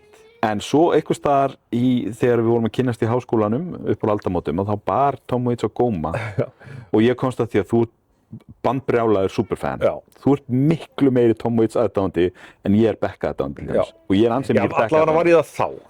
Þú veist, við skulum segja, sko, á þessum tíma þegar við kynntust, þá var ég bara hyperfókusaður á Tom Waits. Og þetta var sko að því að við vorum að komast að því að þráttur að vera vinir með ýmis sameiginleg áhugamál að þá skaraðist ekkert alltaf mikið innan áhugamálana og eins og með tónlist að þá var ég ekki á sama stað og þú í tónlist. Við vorum svo bókmyndir og bíómyndir, þar áttum við ágætið samleið sko, en í tónlist ekki svo mjög. Einmitt, en sko ég man í minninguna þá Tom Waits var eina skipti sem að þú sko nánast svona hræktir á jörðinu og bara ég trúi ekki að þú þekkir ekki Tom Waits og ég var bara í alvörunni, ég get ekki nefnt eitt einasta lag með honum og það endaði með því einhvers staðar þarna þessum árum 2004-2005 kannski þá kom ég bara heim til og ég bara, veistu það, mér langar að gera þetta og sjá hvort það eitthvað þarna þannig ég fekk bara að koma í skyndikúrs af Tom Waits og við bara fórum í ferilinn að segja mig hjá þér og þá eru mín fyrstu kynni af Tom Waits og síðan þá hef ég hlustað eitthvað á hann og það hefur oft verið svona, já þetta er alveg gott, þetta er rosa acquired taste ég er að gefa þetta rosalega mikið fyrir hann Eyvind vinn minn svo ég viti hvað hann er að tala um þegar hann er að tala um Tom Waits sem er oft Já, ég sagði og þú ert núna búinn að gera það svo því sé haldið til það, þú ert búinn að gera það núna fyrir mig með Beck þannig að þú veist hvað ég er að tala um þegar ég fer að röflum Beck sko. Við skulum nú líka halda því til haga að það varst þú sem kynnti mig fyrir Eels á þessum tíma Já, mér fannst og Bright Eyes Ég var meira hikandi með Beck af því að það var eitthvað svona 90s-legt við hann sem ég hugsaði með mér, ég veit ekki hvort þetta fer vel í Eyvindið ekki, en sem betur fer þá eru niðurstöðurnar jákvæðar. En með Eels þá var ég að hugsa með mér allt sem ég veit um þig færi mig til að hugsa hann verður að kynnast þessum tónlistarmanni. Þannig að ég bara svona, gall líkt og ég maður þetta tók ég í bíltúr og spilaði fyrir okkur Eels-lög og þú varst alveg hughrifinn og svo gafstu mér held ég skrifaðan disk með Blinking Lights and Other Revelations þegar að Blinking Lights kom út, tvöfaldaplatan hans þannig að en ég meina þetta sem var náttúrulega bara sérsniðin plata fyrir mig sko. Já, ég meina ég hugsa að við getum báðir sagt að tónlistarsmekkurinn okkar væri einhæfari ef við hefum ekki kynnst hinum. Haldið sé alveg á hreinu sko.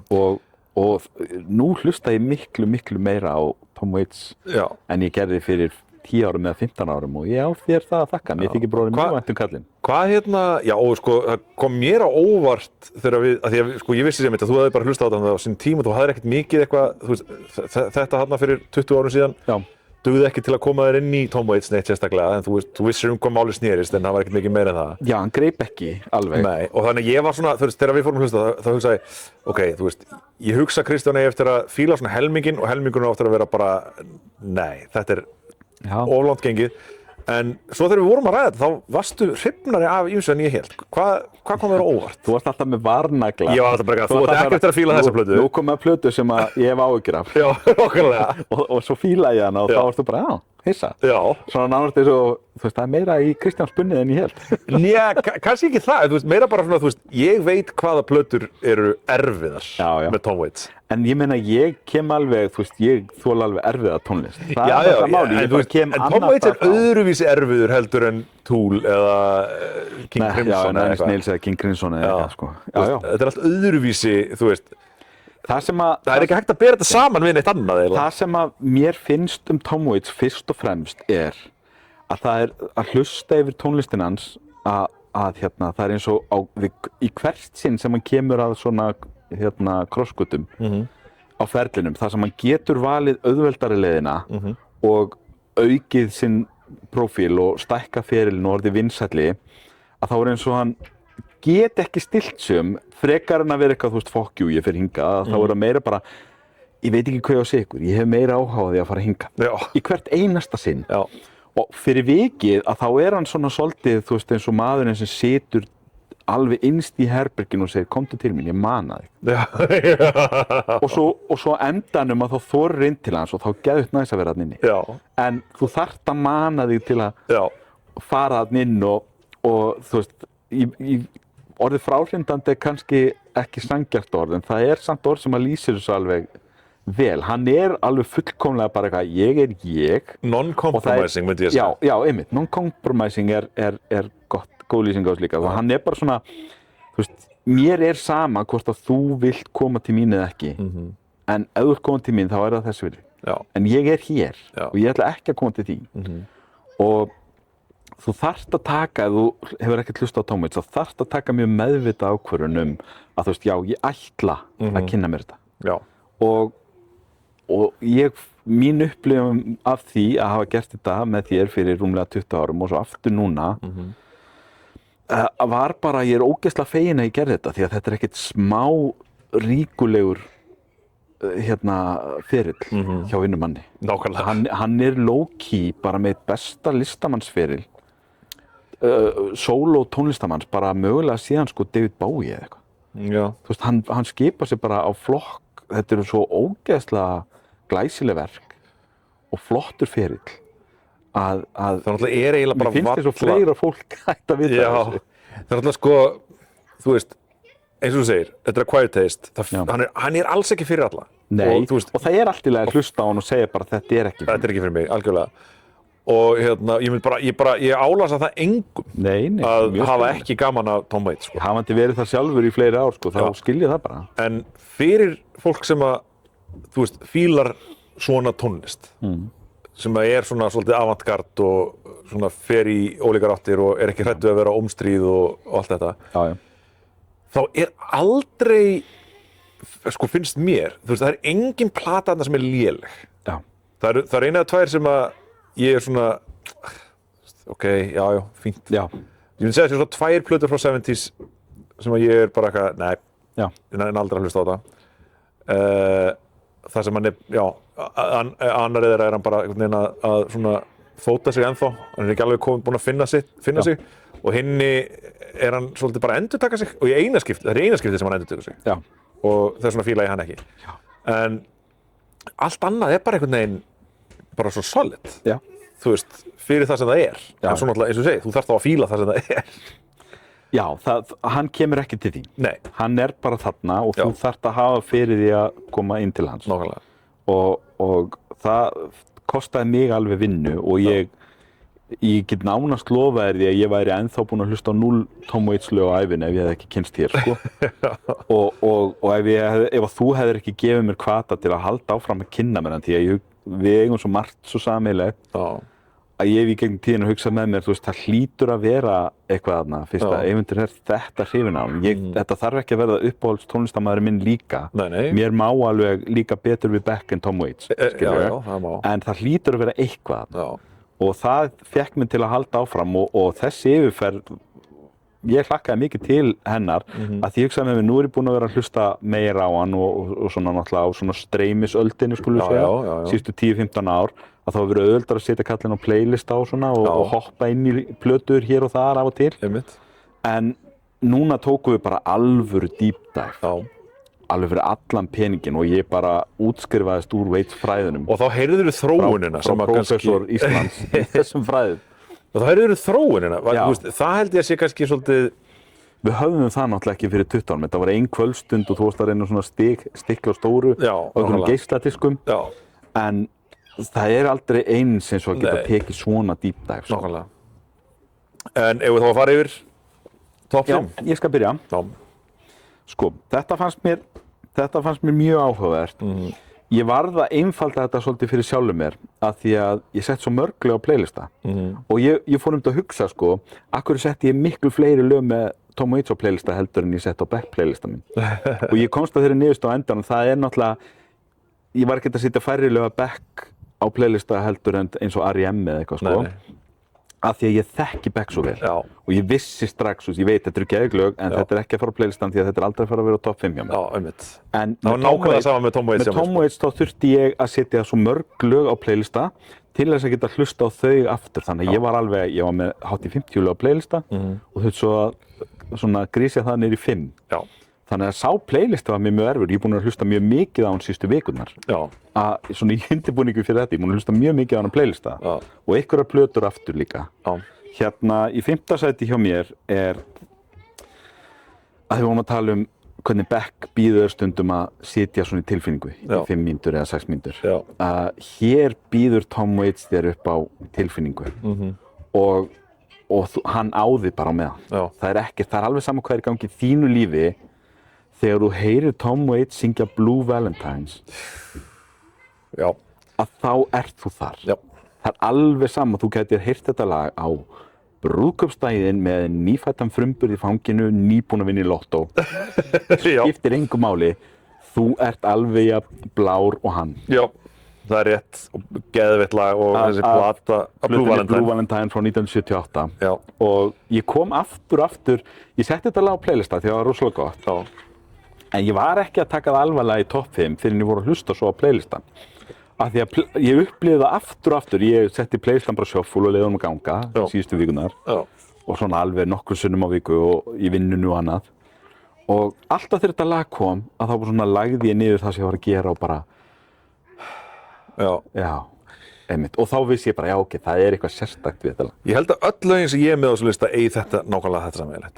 Þetta er bara lög sem ég þarf bara að herði, ok, býta aðeins, hold my calls, ég þarf að hlusta. Og í 5. sæti hjá mér er lag sem að, þetta er, sko, ég náttúrulega hef coverað gríðarlegt magn af Waits lögum í gegnum tíðina. Já. Ég spilað, þau skiptu örugglega 100 sem ég hef spilað á sviði, sko. Þetta er ekki eitt af þeim. Já. Þetta er lag sem mér er búið að langa til að covera í, sko, mjög langan tíma. Já. Og þetta er svona, þú veist, ef ég gef einhvern tíðan út cover af Tom Waits lagi, þá er það þetta lag. Já. Sko, þú hefur tekið fullt af Tom Waits lögum, svo því sé haldið það. Ég held ég sé með allavega 2 lög á listanum hjá mér sem þú hefur coverað. Það kemur ekki, það var eiginlega bara erfitt held ég að gera hann lista án þess. Það er bara, ef Eyvindur er ekki að syngja þá er hann, ef hann syngur 5 lög þá tekur hann Tom Waits. Ég held ég sé búin að taka öll lögin á sviði nema þetta. Það sem ég var á listanum. En þetta er lagið, hérna, Who Are You af Bone Machine. Já, það er ekki á lista hjá mér. Nei, ég er að segja það. Nei, þess að playlistanum. Ekki á playlistanum. Nei, það er, hérna, þetta er bara svona country-lag, frekar straightforward, en textinn er geðveikur. Það er mjög óhefðbundin uppbygging í þessu lagi og það er bara eitthvað við þetta lag sem bara á mig. Og bara þegar ég heyri þetta lag, þá er ég bara frosinn að þetta er svo gott, sko. Þetta er ekki á playlistanum á mér, þannig að nú þarf ég að rifja þetta upp. Mér minnir að þetta hafi verið gott. Ég setti það einhverju hluta vegna ekki á playlistan. Nei, það er bara... En ég held ég veit hvaða lag þú sést að tala um. Þetta er alltaf svo mörg lög. Þetta er mjög mörg lög. Það er alveg líkur á því að þú sért að fara... Þú þekkir allt sem ég sett á lista, sko. En það er alveg möguleiki að ég þekki fæst af því sem þú settir á lista hjá þér. Sko, þetta er mjög undarlegur listi hjá mér. Þegar ég fór að fara yfir hann aftur, að ég bara var eitthvað svona, ég get ekki, ég þarf bara að gera þetta. Ég þarf bara að vera fljótur að þessu. Hendi lögum sem ég vissi að væru, þú veist, kannski, ég veit ekki hvað eru mörg lög á þessum playlista, þau eru ekki mörg, sko, maður sjá. Þau eru... Þú er með færri Waits lög. Ég er með 9 lög á listanum. Það er af því að þú þekkir hann betur. Þú veist hvað séns í toppnum þetta ekki. Þú ert ekkert að flækja þetta fyrir þér með því að setja lög á lista svo veist á þetta ekki séns. Það er eins og með Beck, ég held ég að valið úr 17 lögum. Eða eitthvað í 5, en hérna er ég með 50 lög. Nákvæmlega. En sko, ég hef ekki verið jafn spenntur fyrir neinu krummafæti eins og að heyra þinn topp 5 Tom Waits lista. Bara svo það sé á hreinu. Bara, þú veist, já. En sko, þú veist, ég horf á hann lista núna og ég bara eitthvað... Þetta er geðveikur listi. Sko, þetta er bara eins og eitthvað trúarjátning, sko. Þessi listi verður breyttur á morgun, sko. Já, alveg örugglega það. Ég er alveg núna bara eitthvað, er það? En jú, nei, veistu það, ég stend með þessu lista. Hann er mjög skrítinn og ég vissum að margir Waits aðdáendur þarna úti, ef það er einhverju Waits aðdáendur að hlusta. Jú, ég veit það allavega neitt. Já, hæ, Halldór. Það var akkurat það sem ég var að hugsa. Eiga eftir að gapa yfir þessu, sko. Þetta er skrítinn topp 5 listi, en eftir því sem ég horfum meira á hann, þá er ég því samfærum að þetta er réttu listi. Ef þið eru ósammála, þá skattast ykkur. Við erum að tala um, ég er að hlusta á hann í gegn í fyrsta sinn á ævinni. Eftir að hafa kynnst honum fyrir 20 árum og ekki hlusta mikið á hann. Minn listi er örugglega áhugaverður fyrir ykkur, Þú ert búinn að hafa hann í blóðinu öll í fullorðins ár. Þinn listi er einfaldlega merkilegri en minn hér. Þannig að ég myndi fara varlega að segja eitthvað að þú veist að þinn listi sé skrítinn. Ég held að... Ég kom mér á óvart þegar ég sett hann, og ég er að horfa á hann núna og ég bara, þetta er hann kemur á óvart ennþá, en ég er samt hjartanlega sammála hann. Ég stend fyllilega við hann, þó svo að hann sé kannski ekki það sem fólk ætti vona á. Já, í 4. sæti á mér er Downtown Train af plötunni Rain Dogs frá 1985. Það held ég hafi verið fyrsta Tom Waits lagi sem ég heyrði, en ég heyrði það ekki með Tom Waits, heldur með Rod Stewart. Já. Er það ekki rétt muna hjá mér að, er það Keith sem spilar gítar á því? Keith spilar gítar í því. Keith Richards. Ég er engin Stones-maður og eins og við tölum sko aðkomi Keith Richards að Waits og þú varst alltaf duglegur að benda mér á þegar Richards mætir á svæðið og spila gítar eða syngur bakrættir Ég fór að hugsa með mér, kannski komið tími á svona deep dive á Stones, því að án þess að hafa... Hefur einhver tími í það? Hvað eru það? 80 plötur eða eitthvað? Já, mér skilst eftir því ég veit ferilin þeirra. Þetta er örugglega frægasta hljómsveitin sem ég veit ekki nóg í heiminum. Já. Mér líður þannig, sko. Já, sama hér. Ég held með það sem maður svona hefur heyrt að það sé nóg að hlusta á fyrstu 25 árin eða eitthvað og sleppa öllu sem kemur eftir 1990 eða eitthvað líka. Það er ný Stones-plata á leiðinni? Já, ég heyr dæl út, maður. Þetta er náttúrulega besti businessin í bransanum, það er Rolling Stones og hvernig ég reka þetta. En Downtown Train er frábært. Kiss reyndar, mögulega Kiss. Downtown Train er frábært, það vinnur á. Þetta var ekki lag sem sló mig sem eitthvað, þetta er topp 5 Tom Waits lag. En svo er ég bara búinn að fíla það er búið að vera svo mikið í rotation hjá mér. Og Keith, ég verð að viðurkenna það, gamli, hann er bara góður á þessu lagi. Hann er geggjaður í þessu lagi. Hann á þetta gítarlick sem hann næðir strax. Grefur sig. Ógeðslega einfalt lick. Það sem Keith Richards er góður í. Hann er góður í að gera geðveikt einföld gítarlick sem að grípa þig algjörlega. Hann nánast, þetta hljómar oft eins og hann sé svona að spila á svona gömlu old school gítar með einum streng. Já. Þegar hann er að spila. Sko, Downtown Train er svo magnað því að það er Tom Waits að gera bara pjúra poplag. Og hann neglir það. Já, þá sjaldan hann stígur inn í þennan bransa. Og þetta líka finnst mér svona 80s legasta lagi. Þetta er eina lagið sem þú getur heyrir þetta og þú bara, já, þetta kom út á 9. áratugnum. Já. Alveg strax. Já. Þetta gat ekki verið neins staðar annars staðar, en það líka svinnvirkar. Það svinnvirkar, það myndi virka á Rás 2 árið 1985, skilur, og það virkar bara á Rás 2 bylgjum í dag. Enda tók Rod Stewart þetta. Já, þannig að þá sjaldan að Tom Waits semur eitthvað sem er svona mainstream. Já, nákvæmlega. Þetta svinnvirkar. Sem að sýnir líka hann gat þetta. Já. Hann bara hafði ekkert áhugaði að vera þarna. Nei, nákvæmlega. Eitthvað mikið. Nei, en svo svona, dýfið hann tánum og gerir enn. Aðalega kannski þegar hann var skemmta sem í Keith vinni sinn. Þá skulum við gera eitthvað aðeins auðvitað. Já, þetta er náttúrulega líka þarna, þetta er eina platan sem hann gerir ekki í Kaliforníu. Hann býr í New York á þessum tíma. Já. Og gerir þessa plötu þar og maður heyri það rosalega mikið á þessari plötu. Hún er allt öðruvísi en hinar að mörgu leyti og kannski ekki síst af því að hún er maður fær bara einhvern svona New York tilfinning og þetta lag er rosalega New York-legt einhvern veginn. Þú veist, Downtown Train, það er ekki Downtown Train í San Diego, sko. Nei. Það er bara þannig. Í 4. sæti hjá mér er, sko, eins og við vitum og höfum ofta rætt þá er Waits meistari píanóballuðunar. Já, ég hafði oft orðað því við þig að bara, mér finnst hann alltaf bestur þegar hann bara sest í píanó og segir leið mér að segja ykkur sög. Já, og þessi saga og þetta lag er í mjög miklu uppáhaldi hjá mér og er bara svona æsku minning. Þetta er einmitt, þú veist, þetta er bara, þetta er sko geðveikt vibe og þetta er af Blue Valentine. Já. Og það er Kentucky Avenue. Já. Bara, þú veist, ég get ekki, enn þann dag í dag, ég er búinn að hlusta á þetta alveg mörg þúsund sinnum örgulega. Og ég fæ ennþá gæsahúð þegar ég hlusta á það. Þetta er þitt The Golden Age. Þetta er svolítið þannig. Já, nei, lagið sem er í fyrsta sæti á mér er mitt The Golden Age, en þetta er alveg upp þér, sko. Já. Þú veist, bara Kentucky Avenue. Þetta er bara svo típan af lagið, það er allt fullkomið og þú getur hlusta endalaust. Já, það var á playlista hjá mér, sko, og nálægt ég að komast inn. Og það fyndna ég bara fatta það núna, þetta er elsta lagið á listan hjá mér. Já. Ég átti von á því að það myndi fara fleira inn af fyrstu plötunum. Já. En þetta endaði svona, þetta er elsta lagið, þetta er hvað, 78? Já. Og sko, ég einmitt var aðeins hissa á því hvað minn listi gamall. Já. Það kemst ekki mikið af nýlegra efninu inn.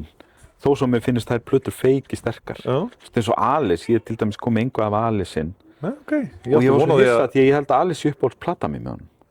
Ég er búinn að hlusta nokkuð mánuð síðan. Ég átti með von á því að það er eitthvað það. Nei, það bara var nálægt í. Ég á með alveg 4 Alice eða eitthvað á playlista en þau komust ekki inn á topp 5. Nei. Í 3. sæti hjá mér er, sko, þegar við hlustum á Waits aðeins fyrir 20 árum, þá eignaðist ég plötu með honum. Og það var svona platan sem ég kannski svo eina sem ég hef hlustað á svona gegnum tíðina af og til og þar er að finna þetta lag sem gæti verið, ég held að yrði jafnvel nummer 1, sko, uppáhaldslagið. Ég held ég veit hvaða lag varstu að fara að segja. Og þetta er sem sagt New Coat of Paint. Nú, já, ok, nei, það var alls ekki þessi. Af The Heart of Saturday Night frá 1974 sem er eina af hans fyrstu plötum. Hún er önnur platan hans, já. Já, og sko þarna Waits mjög ungur og röddin mjög ung og hann ennþá eins og þú segir svona meira miðsvæðis áður en hann fer heldur út á sinn eigin akkur að plæja. Hann bara þarna í einhverju svona deild með, þú veist, Joni Mitchell og James Taylor og eitthvað svona. Já, og Billy Joel og eitthvað svona í þeirri. Hann bara svona í einhverju jazz og þjóðlagatónlist. Þarna hann með hljómsveit og það verið að henda í smá gleði en þetta samt líka bara Tom Waits við píanóið. Já. Og það bara allt geðveikt við þetta lag. Mér finnst þetta yndislegt lag. Þetta brjálæðilegt. Ég hlusta, sko, ef ég hefði tölurnar yfir Tom Waits hlustun síðan að þú kynnti mig fyrir honum fyrir 2 áratugum, þá þetta lag örugglega með meiri hlustun en öll önnur Tom Waits lög saman hjá mér. Já, ok. Þetta banger sem að þetta geggjað lag. Fær að vera á öllum playlistum og Kristjáni. Já, geðveikt lag. Þetta var þannig. Herðu, 3. sætið. Það lag af Rain Dogs sem uppáhalds Waits-platan mín. Já. Ég hefði alveg getað sett 5 lög af Rain Dogs. Já, ég held ég að vera sammálaður þegar við hlustum. Ég þarf að hlusta meira á þá plötu en að hún meistarverk. Hún meistarverk, sko. Ef það hægt að velja svona einhverja eina út og segja þetta hans, þú veist, Dark Side of the Moon eða eitthvað, þá það Rain Dogs. Algjörlega. Og þetta sem sagt Tango Till They're Sore. Já. Sem ég elska, sko. Ég var næstum búinn að setja Singapore inn. Já. Sem annað uppáhaldslag af, þú veist, þau eru öll uppáhaldslögin. En svona, ég vildi ekki setja 2 lög af Rain Dogs. Nei, maður reyndi að dreifa þessu, sko. Maður reyndi að stilla sig það. Já, Tango Till They're Sore bara, þú veist, textinn sturlaður. Píanóið svo klikkað. Það einhvern veginn svo, maður þegar ég heyrði þetta fyrst, ég bara hægt að spila svona á píanó. Já. Og þú veist, bara þetta allt það svona spili svona he's playing it wrong right. Já, nákvæmlega. Það engin betur. Það eitthvað sem brýtur í heilan af því að þetta ekki rétt, ekki eins og fólk spilar á píanó, en það rétt. Hann svo þegar hann gaf út Big Time tónleikamyndina, þá var dómurinn var "Piano teachers will be shocked." Og ég ekki hissa. Og Tom Waits skítsama. Honum fannst þetta bara ekki. Það var hann sem myndist á þetta í Letterman eitthvað. Það var að spyrja myndin hún góða dóma? Já, "Piano teachers will be shocked." Já, það er alltaf kannski verst fyrir og annað sem hann fekk var "Looks like it was filmed in the belly of a sick animal." Já, eitt sem verðt að minnast á fyrir þau sem ekki þekkja kannski Tom Waits verður að hlusta. Hann er mjög sérstakur fír. Aldeilis. Og náttúrulega það sem nútíma kynslóðir þekkja fyrst og fremst eins og dóttir mín veit að Heath Ledger tók sinn Joker sem hans innblástur var frægt viðtal í ástralskum spjallþætti við Tom Waits. Og ef þú horfir á það viðtal á YouTube, Tom Waits í Ástralíu árið eitthvað 80 eitthvað. 79 held ég. Já, 79 eitthvað. Þá horfur bara á Heath Ledger. Og Heath Ledger Ástrali, hann greinilega myndi eftir þessu og það var eitthvað þaðan sem hann tók bæði röddin og hvernig hann hreyfir sig og hegðar sig.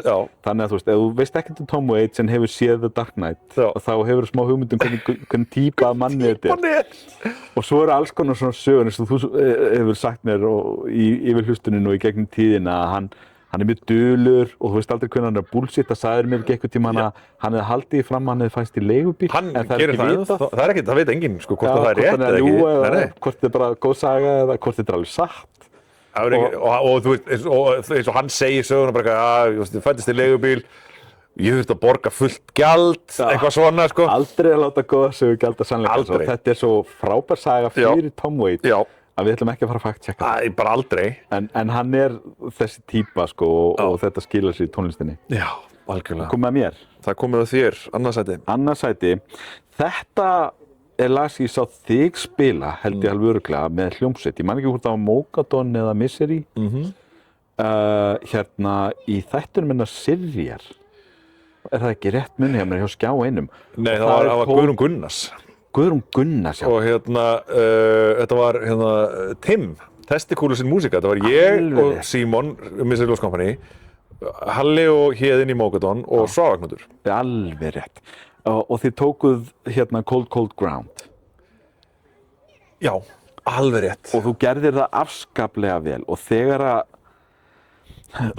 því að þið tókuð mjög myndi ég segja rockað útgáfu af Cold Cold Ground og þú varst mjög lifandi þegar þú voru að syngja þetta og þannig það sat einhvern veginn alltaf í mér að þetta væri svolítið svona kraftmikil útgáfa hjá Tom Waits. En svo þegar við vorum að hlusta núna, og þetta af Frank Swildiers frá 1987 og svo aftur frábær tónleikaútgáfa Big Time. Já, sem að við vorum meira að covera þá útgáfu heldur en Frank Swildiers útgáfa. En það kom mér á óvart þegar ég heyrði Frank Swildiers hvað útgáfan þar blíð. Já, hún bara country. Og ég hafði alltaf verið hrifinn af þinni og ykkar útsetningu á laginu fyrir öllum þessum árum síðan. En þegar ég heyrði hans útgáfa af Frank Swildiers, upprunalega útgáfana, þá var ég bara, þetta náði mig bara og þetta er ógeðslega flott. Þetta er ógeðslega gott lag. Geðveikt lag. Og alveg lag sem hægt að rokka upp og covera á alla vegu, en þegar hann tekur það svona bara rólega og innilega, þá það er engu líkt. Bara með nikkuna, þetta er nikkulag. Ef ég ætti að reyna að útskýra fyrir einhvern sem hefur aldrei heyrt Tom Waits, bara geturðu gefið mig dæmi, þá myndi ég segja hlustað á Cold Cold Ground. Af því að það inniheldur finnst mér allt sem er gott við Tom Waits og ekki alla stílana sem hann tekið á hana, en bara kjarninn af því sem að hann er einstakur í. Já, geggjaður texti, geggjuð melódía. Og flutningurinn er svo svona understated en samt ótrúlega áhrifamikil. Nákvæmlega. Og Frank Swildiers er náttúrulega leikhúsplata. Já. Og þegar þú varst ekki mjög hrifin af henni, manni, þegar við hlustuðum hlutina. Jú, mér fannst hún byrja frábælega og enda frábælega. Hún misti með aðeins í miðjuna. En svo hlustaði ég á hana aftur. Ég er búinn að venjast henni aðeins. Ég er búinn að hlusta á þetta tvisvar í viðbót og þegar ég veit á hverju von, að þá finnst mér hún renna svona einhvern veginn betur. Já, ok. Þó sé ég ennþá aðeins þeirra skoðunar að 2-3 lög í miðjunni er ekki alveg upp sterkur. Já, það eru svona stælar á henni pínu, sko. Já, það er mikið leikhús á henni. Ég átti svolítið erfitt með spoken word lögin hans. Það var svona það eina sem ég náði ekki alveg upp á fá hæð með þér. Það var undantekning ef hann á spoken word lag, þar sem hann bara svona eitthvað að djassa og segja ég er út á götu horni og ég átti mjög erfitt með þau lög. Þannig ég viðurkenni það og þau lög eru fráhrindandi á þessari plötu. Já, en það sem ég var þegar þú varst að hlusta á hana og svona viðbröðin voru blendin, skulum við segja. Þá hugsaði ég, ok, það eru 3 leikhúsplötur eftir. Ég er ekki viss að þær eigi upp pallborðið. En þú varst mjög hrifin af þeim öllum. Já, það náði mig betur en Frank Swildiers. Já, þú varst, sko, Black Rider sem er nú sennilega, sko, erfiðasta Waits-platan. Ég held að það geti allir verið sammála það sem hafa hlustað á. Hún var strax frábær. Já, þú varst bara eitthvað, þetta ekki eða þetta? Og svo kom Alice og þú varst bara all in þar. Og svo Blood Money. Ég hlusta mikið á Alice núna, sko. Ef þú myndir spyrja mig aftur eftir 10 ár, þá get ég alveg trúa því að ég myndi segja að ég hafi hlustað oftast á Alice af plötum hans. Einmitt. En annars þetta hjá mér er af Blood Money. Og það er God's Away on Business. Já. Sem að er bara, það er bara svo, bæði náttúrulega textinn er meistaraverk. Já. Einn af hans sterkustu. Já. Og þá nú mikið sagt. Og þá mikið sagt, sko. Bara God's Away on Business, þetta er svo gott og þetta er úr,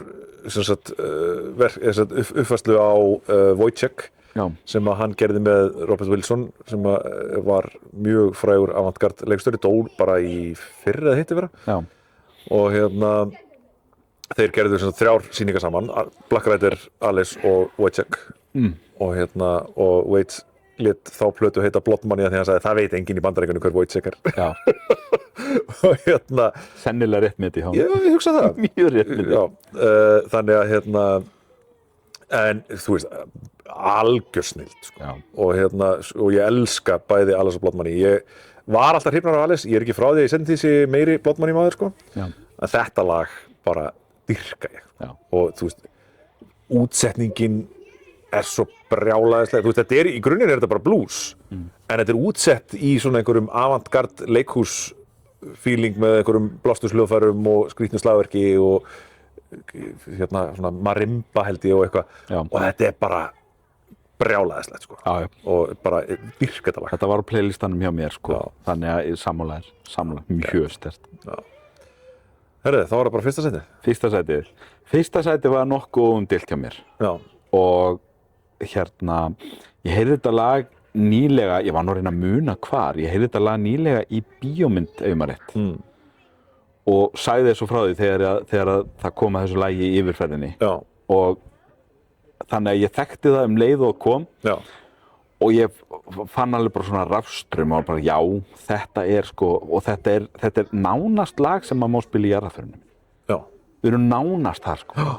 Af því að þetta svo mikill sálmur, en þetta kraftmikill. Og við ætlum að fara alla leið í, þetta nýjasta lagi á lista, þetta af Mule Variations frá 1999. Og það heitir Come On Up to the House.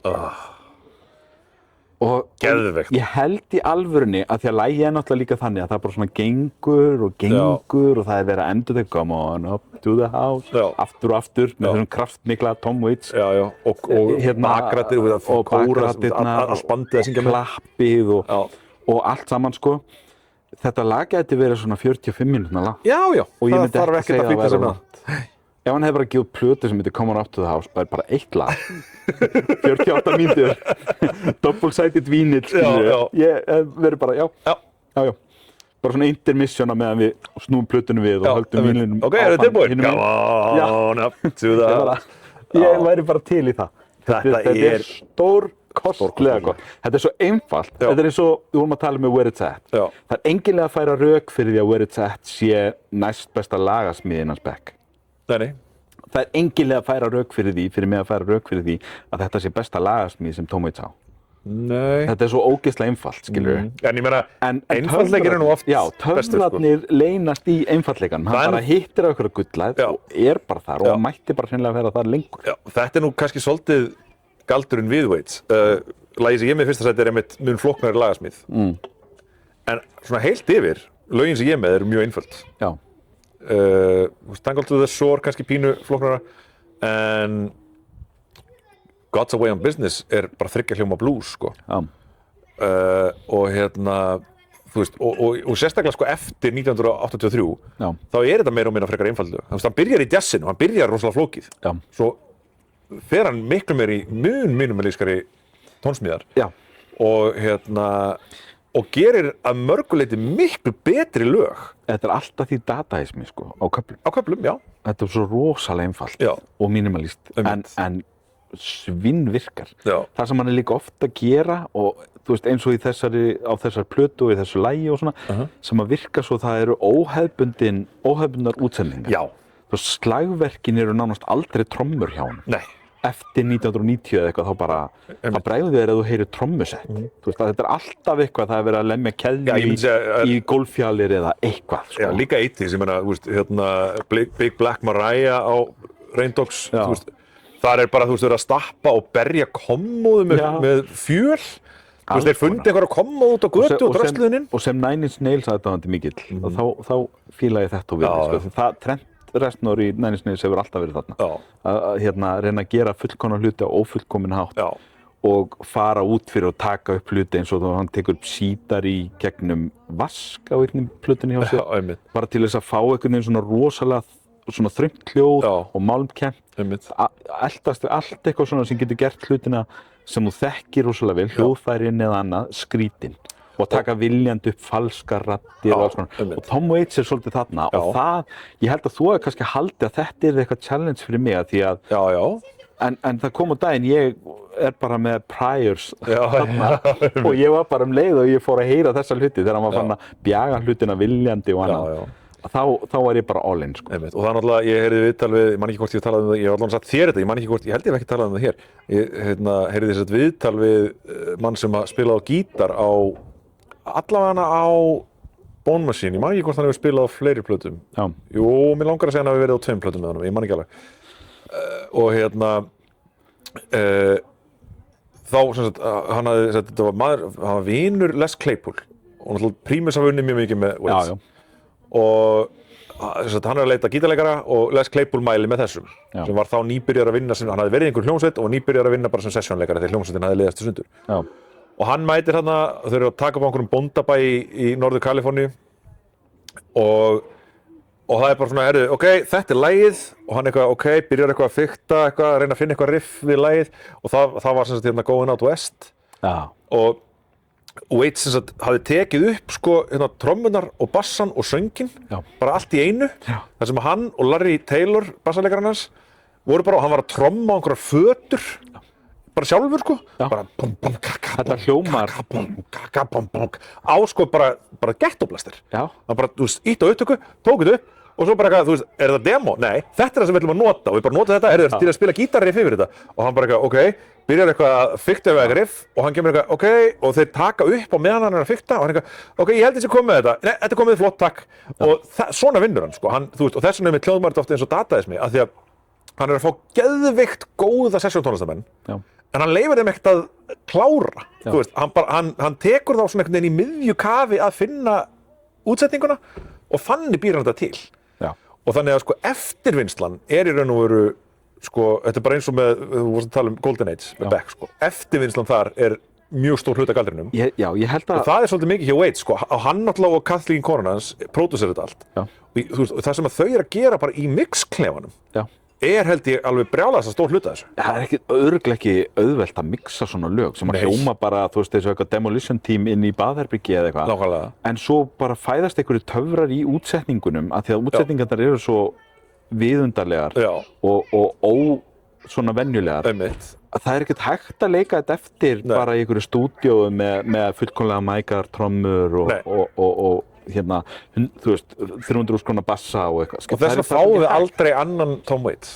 Þú veist, Tom Waits... Af því að hann lagði þetta á sig og var alltaf þarna, eins og ég segi, hann fór alltaf til vinstri þegar hún bauðst að fara til hægri og skilur fyrir viki eftir þessi feril sem engin annar hefði, jafnvel manneskja sem hefði samið öll þessi lög, hefði aldrei farið þessa leið með lögin. Nei, og hann náttúrulega, það oft verið sagt hann, að hann heyrir hlutina bara öðruvísi en hinn. Já, það er alveg augljóst. Engin annar hefði getað bara látið sér detta það í hug að vinna hlutina svona. Já, nákvæmlega.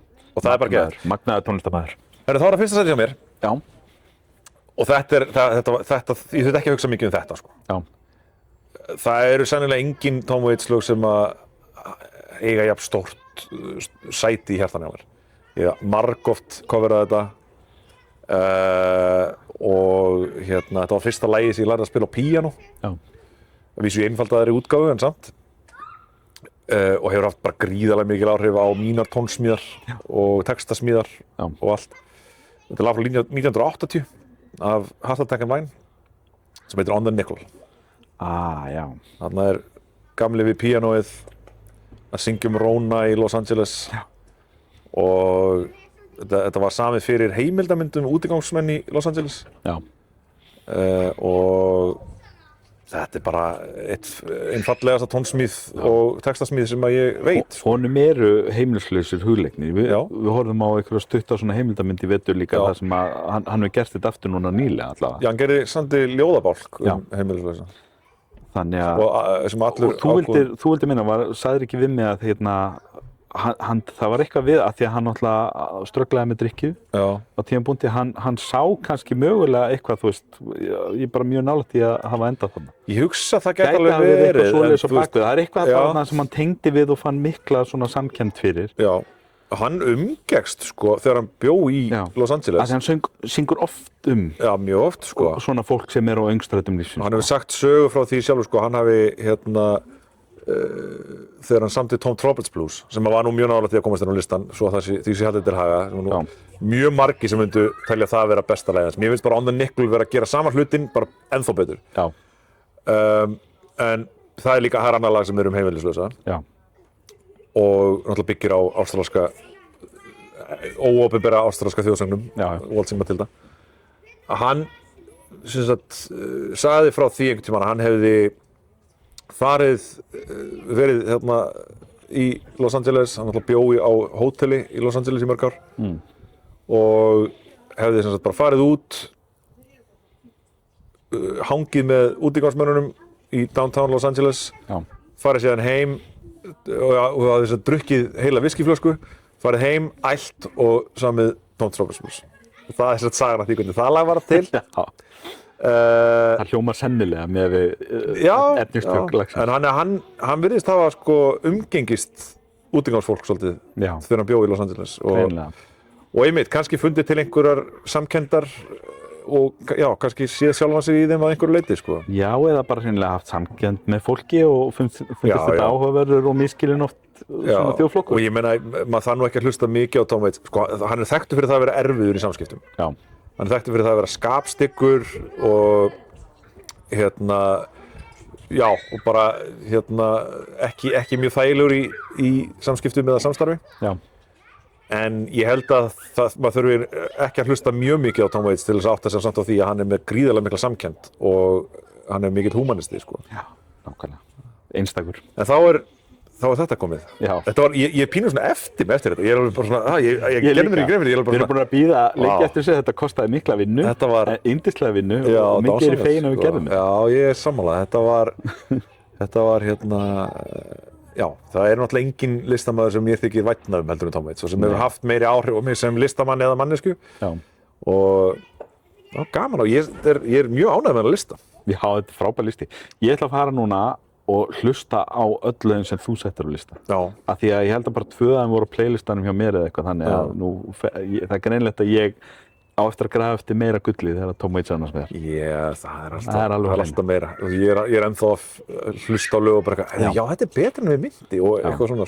Og svo eins og þú sagði frá að þá erum við svona komnir á veg með að hlusta á reyndar eina stystu diskógrafíuna en samt eina þá merkilegust í rocksögunni, það er Tool. Mínir menn í Tool. Ég held að við sem ekki fara að gera neina topplista með það samt, sko. Nei, við getum kannski rætt að ég veit ekki hvort að það sé neinum greiði gerðu með að búa til topp 5 lög af því að þeir eru ekki þess eðlis. Nei, þetta er ekki lagahljómsveit. Nei, þetta er plötuhljómsveit. Og þeir eru bara 5 plötur. Já, nákvæmlega. Það eru allar á lista. Já, 5 breiðskífur á 35 árum. Það þarf ekki einu sinni að gera topp 5 lista yfir plötuna, sko. Nei. En já, við höldum pottið áfram samt að koma topp 5 listar. Já, ekki spurning. Herðu, en hvað liggur þér á hjarta? Herðu, kæri vinur. Já. Mér langar að rífast þig. Lýst mér vel á, við erum búin að vera allt og mér langar að skila skömminni. Okay. Eins og það er orðað. Já. Ég sá viðtal í vikunni við Cillian Murphy, hann öndvegisleikara og lífskúnstner. Það hefur komið mjög óvart, ég veit ekki hvort ég hef talað um það áður hér, kemur á daginn að Cillian Murphy er með frábæran tónlistasmekk og alltaf þegar hann gerir BBC, hann gerir reglulega svona BBC playlista, það sem að bara þættir á BBC 5 eða eitthvað, það sem að hann talar tónlistina sem hann elskar og spila lög. Og það er geðveikt. Hann gerði þetta úr kjallaranum heimi hjá sér í COVID, þegar hann bara fastur heim í kjallara. Og svo var hann að gera núna nýjan í tilefni því að það var komið Peaky Blinders bíómynd sem er náttúrulega með frumsamnum tónlist eftir Fontaines. Já. Nema hvað, og hann var í viðtali og hann er mikill lestrarhestur líka. Já, já. Það er svo fræktur orðið, við höfum talað um það. Hann náttúrulega mærði Laxness nafna sinn, og fyrir viki að þá jókst áhuginn á Laxness á erlendu grundu og við fórum að ræða Laxness aftur hérna heima. Og svo núna í nýlegu viðtali þá var hann sem sagt að hann fékk gefins bækur frá viðmælanda sem hefur rætt við hann áður bækur. Gott ef þeir tölu ekki saman hérna einhvern veginn fyrra þegar Laxness bara koma. Og þessi viðmælandi gaf honum sem sagt aðvendu. Já, einmitt. Og fyrir vikið þá seldist enska útgáfan af aðvendu í Kilju eða eitthvað upp á Amazon. Sjálfsögðu. Af því að Cillian Murphy er trendsetter, sko. En þeir voru að tala hvernig bækur hann vill fá, sko. Hinn sagði eitthvað svona eins og þetta eru Kiljur sem að gefa þér og ég veit ekki hvort að þú fílar Kiljur eða hardcover eða eitthvað betur, sko. Og Cillian Murphy fór bara í smá svona rant. Hann var svona, ég elska Kiljur og ég elska að misnota Kiljur. Hann bara, ég byggla þetta á alla vegu og ég skil ekki fólk sem er að bugta sig og beygja við að reyna að lesa Kilju, að reyna að halda eintakinu eitthvað pristín til þess að geta haft það til prýðis upp í hillu. Hann sagði, fyrir mér þá er Kilja lifandi verk sem að ég vil að það sjáist að ég hef lifað með þessu og ég hef sokkið onni í þetta og átt minn tíma með þessari bók. Og ég horfði á þetta og ég bara svona, þú veist, manna heilastur Cillian Murphy. Þið eru villimenn. Því að það sem þú hefur smánað mig í gegnum tíðina fyrir að brjóta upp á kjölinn á Kiljum og fara illa með Kiljur og það er bara, Kristján, það er bara ekki hægt að lesa eintak eftir því. Nei, það er ekki hægt. Ég er bara búin að vera lítill í mér árum saman yfir þessu. Og svo kemur hér maður sem er bara klárlega á einhverju hærra plani en við báðir. Hann er bara villimaður eins og þú. Og hann hefur gefið mér svo uppreist æru. Ég sveif upp úr stólnum þegar ég sá þetta viðtal bara í jógastil, bara í lótustum skil og bara allt í henni rakst höfuðið í loftið og fólki á skrifstofun bara hvað í gangi með Kristján og samstagssalinn bara hann að fá uppreist æru, það ljóst, þetta gerist 3 ári